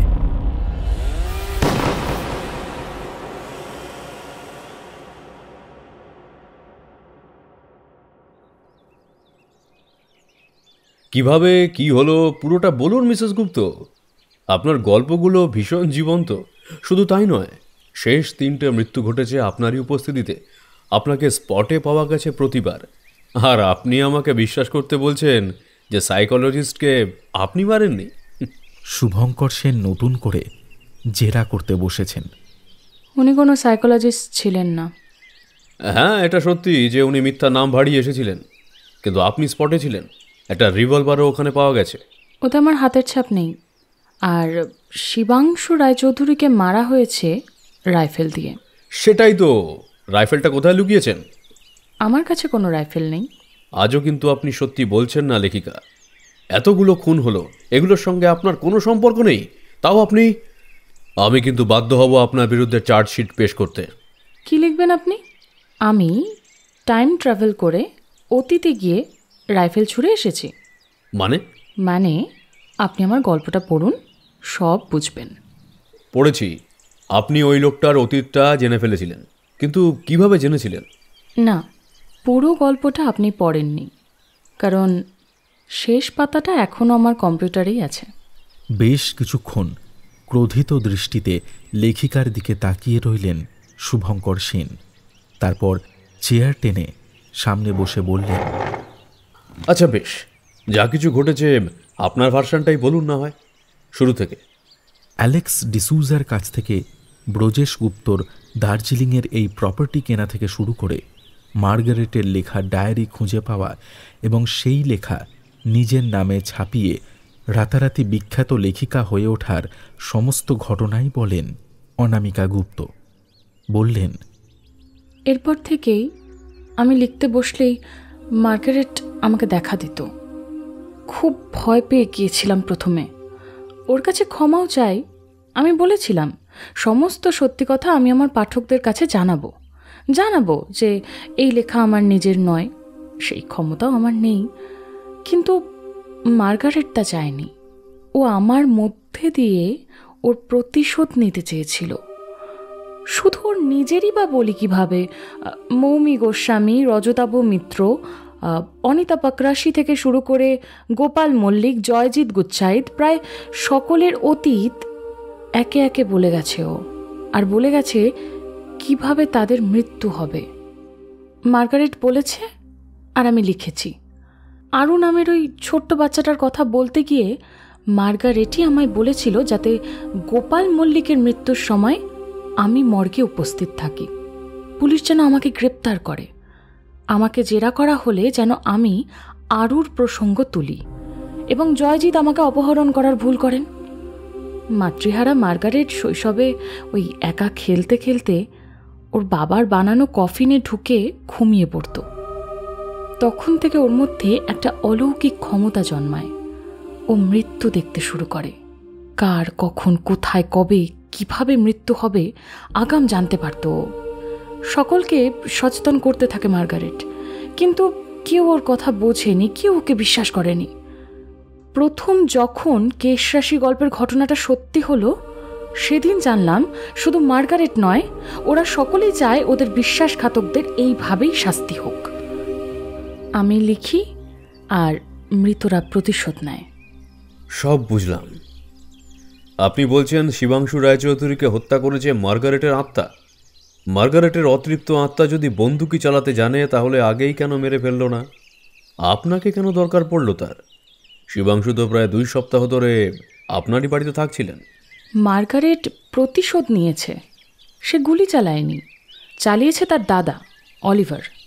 হ্যাঁ, অলিভার গুলি চালিয়েছিল, কিন্তু সেটা 20 বছর আগে। এখন কে চালালো? আপনি বুলেট পরীক্ষা করান, উত্তর পেয়ে যাবেন। সে তো হচ্ছেই। প্রাথমিক তদন্তে দেখা যাবে বুলেটটা রাইফেলের। আমার প্রশ্ন। শুভঙ্কর সেনের প্রশ্ন শেষ হবার আগেই মোবাইল বেজে ওঠে তার। ফোন রিসিভ করেন শুভঙ্কর সেন। হ্যাঁ বলুন স্যার। আপনাকে কিছু বলতে চাই বুলেটের রিপোর্টটা নিয়ে। ফরেন্সিক অফিসার প্রভাত হাজরা বলেন। হ্যাঁ, যা বলার বলুন তাড়াতাড়ি। কিন্তু প্রভাত হাজরা যা বললেন তা শুনে উত্তেজনা স্তিমিত হয়ে পড়ে শুভঙ্কর সেনের। পরিবর্তে আরও বেশি করে ধোঁয়াশা তৈরি হয়।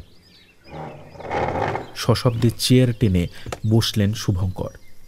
প্রভাত হাজরাকে ছাড়া ছাড়া প্রশ্ন করতে শুরু করলেন শুভঙ্কর। কিন্তু রাইফেলটা কোথায়? মানে ওখানে কোনো রাইফেল পাওয়া যায়নি? ওখানে কাজ করছিল যারা, মানে ওদের মধ্যেই কেউ?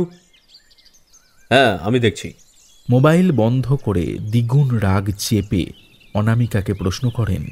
আপনি কিন্তু এখনও পুরোটা বলছেন না। ব্যালিস্টিক রিপোর্ট বলছে বুলেটটা রাইফেল থেকেই চালানো হয়েছে, তবে জানি না কেন কোনো কারণে সেটা রিপোর্ট দেখাচ্ছে যে বুলেটটা বেশ পুরনো। রাইফেলের সঙ্গে ঘর্ষণে বুলেটের গায়ে যে ক্ষত থাকার কথা সেসব খুব অস্পষ্ট, যেন বুলেটটা ছোঁড়া হয়েছিল বহু বছর আগে। কিভাবে এটা সম্ভব হলো? রাইফেলটা পেলে হয়তো আপনার সুবিধে হতো, তাই না শুভঙ্কর বাবু? আমি একটা ক্লু দিতে পারি, কিন্তু সেখানে রাইফেল পাবেন কি না শিওর নই। অনামিকা যেন স্মৃতি হাতড়ে গোপন কোনো তথ্য বের করে আনতে চাইছেন। সন্দেহ আর প্রচণ্ড অবিশ্বাস নিয়ে প্রশ্ন করলেন শুভঙ্কর। কোথায়? অ্যালেক্স মারা গিয়েছিল বোনের বাড়িতে, কাশিয়াংয়ে। আমাদের জায়গাটা বিক্রি করার আগে অ্যালেক্স কিছু কিছু জিনিস এখান থেকে নিয়ে গিয়েছিল। একটা রাইফেল ছিল যা ওর পূর্বপুরুষের সম্পত্তি। ওর বোন লিলির বাড়ি কাশিয়াংয়ে খুঁজে দেখুন। আমার মনে আছে অ্যালেক্স যাওয়ার আগে একটা রাইফেল নিয়ে গিয়েছিল। শেষ দিন অ্যালেক্স যখন জিনিসপত্র নিয়ে গাড়িতে ওঠেন, রাইফেলটাও ছিল। কার্শিয়াংয়ে রাইফেল পাওয়া গেলে সেটা এত দূরে এখানে কিভাবে গুলি চালাবে, আর চালাবেই বা কে? ভাবতে ভাবতে বেরিয়ে গেলেন শুভঙ্কর সেন।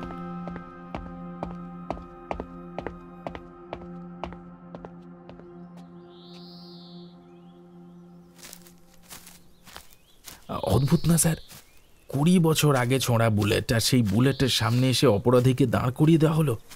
হ্যাঁ, চকবাজার থানার কনস্টেবল বীরেশ্বর প্রধান কথাটা বললেন। পাইন বনের ভিতরের জায়গাটা আবারও পরিদর্শনে এসেছেন শুভঙ্কর সেন। এদিক ওদিক এখনও ছড়িয়ে আছে কাটা গাছের গুঁড়ি, মাটিতে এখনও শুকনো রক্তের দাগ লেগে আছে। ঘটনা অদ্ভুত, কিন্তু একেবারে খাঁটি সত্য। 20 বছর আগে অলিভার যে বুলেট ছুঁড়েছিল সেটা শিবাংশু রায়চৌধুরীকে স্পর্শ করে বিশাল একটা পাইন গাছের কাণ্ডে বিদ্ধ হয়ে যায়। সেভাবেই আটকে থাকে 20টা বছর। মিস্টার ব্রজেশ যখন আধুনিক যন্ত্রাংশ দিয়ে পাইন গাছটা কেটে ফেলছিলেন তখন ঠিক সেই আগের জায়গাতেই দাঁড়িয়েছিলেন শিবাংশু। ধাতব যন্ত্রাংশের অভিঘাতে গতি পায় প্রায় 20 বছর আগে আটকে থাকা বুলেট। গাছের কাণ্ড কাটা পড়ে, কিন্তু দ্রুত গতিতে ছিটকে বেরোয় বুলেটটা আর চিনে নেয় নিজের পুরনো শিকারকে। গুলি চালানো হয়েছিল 20 বছর আগে, সেই গুলিতেই মারা গেলেন অপরাধী। অথচ যে গুলি চালালো সে বছর 20 আগেই ধরা পড়াবার ভয়ে আত্মহত্যা করে ফেলেছে। স্ট্রেঞ্জ, একেবারে সাহিত্যের ভাষায় যাকে বলে পোয়েটিক জাস্টিস। যে রাইফেল থেকে বুলেট ছোঁড়া হয়েছিল সেটা পাওয়া গেছে অ্যালেক্সের বোনের বাড়িতে।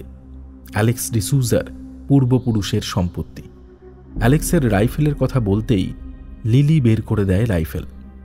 বলে সেদিন রাইফেল নিয়ে অলিভার কাউকে মারতে গিয়েছিল, কিন্তু সে যে কে তা জানানোর আগে নিজেই আত্মহত্যা করে। ব্যালিস্টিক রিপোর্টে দেখা যায় যে ওই রাইফেল থেকেই বুলেট ছোঁড়া হয়েছিল। রাইফেলের নলের ভেতরের খাঁজ আর বুলেটের গায়ের ক্ষত একেবারে খাপে খাপে মিলে যায়। বুলেট ঠিকই ছোঁড়া হয়েছিল 20 বছর আগে, কিন্তু অপরাধীকে ঠিক ওই একই জায়গায় 20 বছর পর এনে দাঁড় করিয়ে দেওয়া এটা কাকতালীয় হতে পারে না। এই রহস্যের সমাধান কিভাবে পাওয়া সম্ভব?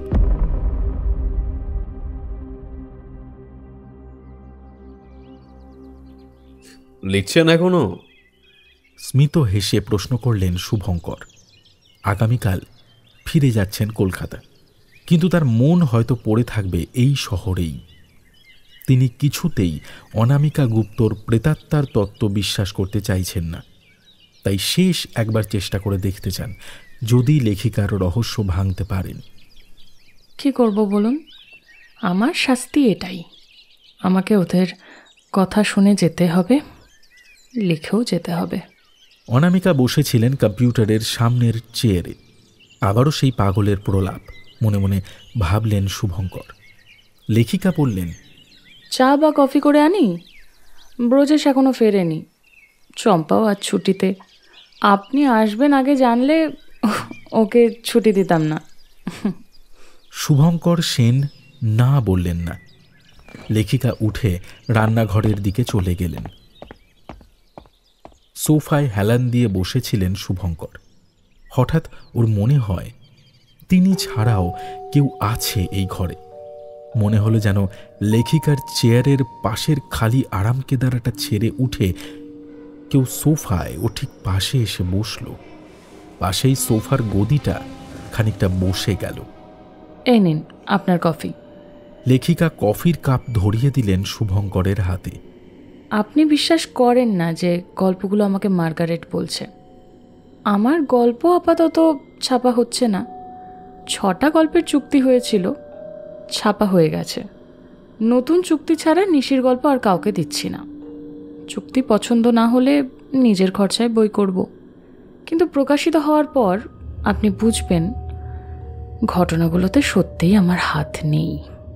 পারলে ওই সময় আমাকে কাস্টাডিতে রাখতে পারেন। এক নাগাড়ে বলে চললেন অনামিকা গুপ্ত। নির্বাক হয়ে গিয়েছিলেন শুভঙ্কর সেন। দেখলেন কফির কাপ হাতে চেয়ারে গিয়ে বসতেই পাশ থেকে সোফা ছেড়ে অদৃশ্য কেউ একজন আবার উঠে গিয়ে আরাম কেদারায় বসে মৃদু মৃদু দুলতে লাগল। লেখিকা আবারও বললেন, সবার একটা ডার্ক সাইড থাকে। Everyone is a moon. আপনারও আছে নিশ্চয়ই, কিন্তু সেটা এতটাও ডার্ক নয় যে আপনাকে কেউ শাস্তি দেবে। হয়তো ভাবছিলেন আমি এই মৃত্যুগুলো লিখেছি, আমার কেন কোনো শাস্তি হলো না, কিন্তু এবার বুঝতে পারছেন তো, সব থেকে বড় শাস্তিটা আমি পাচ্ছি। দুলতে থাকা আরাম কেদারাটার দিকে ইশারা করলেন লেখিকা। আমাকে সারা জীবন মৃত্যু লিখে যেতে হবে। না চাইলেও লিখতে বাধ্য আমি। আজকাল গল্প প্রকাশ বন্ধ আছে, প্রকাশিত হলেই হয়তো আবারও সেই সব শুরু হবে। তবে আমি ঠিক করেছি লেখার পর আর সেসব নিয়ে ভাববো না। কোথায় কি ঘটছে আমি সেখানে আর দৌড়ে যাব না। শুভঙ্কর সেন কোনো রকমে কফি শেষ করে উঠে দাঁড়ালেন, বললেন, আজ থেকে আমারও একটা গোপন দিক রইল মিসেস গুপ্ত। আজ যা দেখলাম বা অনুভব করলাম তা কাউকে কোনোদিনও বলবো না। Best of luck for your next book.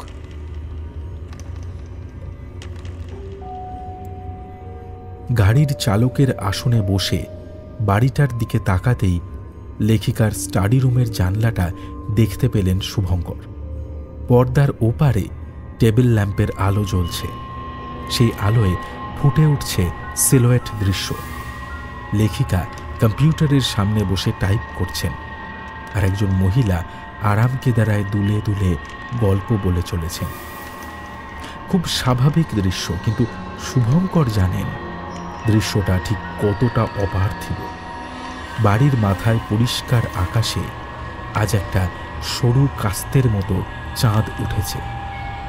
FM channel ঘোরালেন শুভঙ্কর সেন। গীতা দত্ত গাইছেন,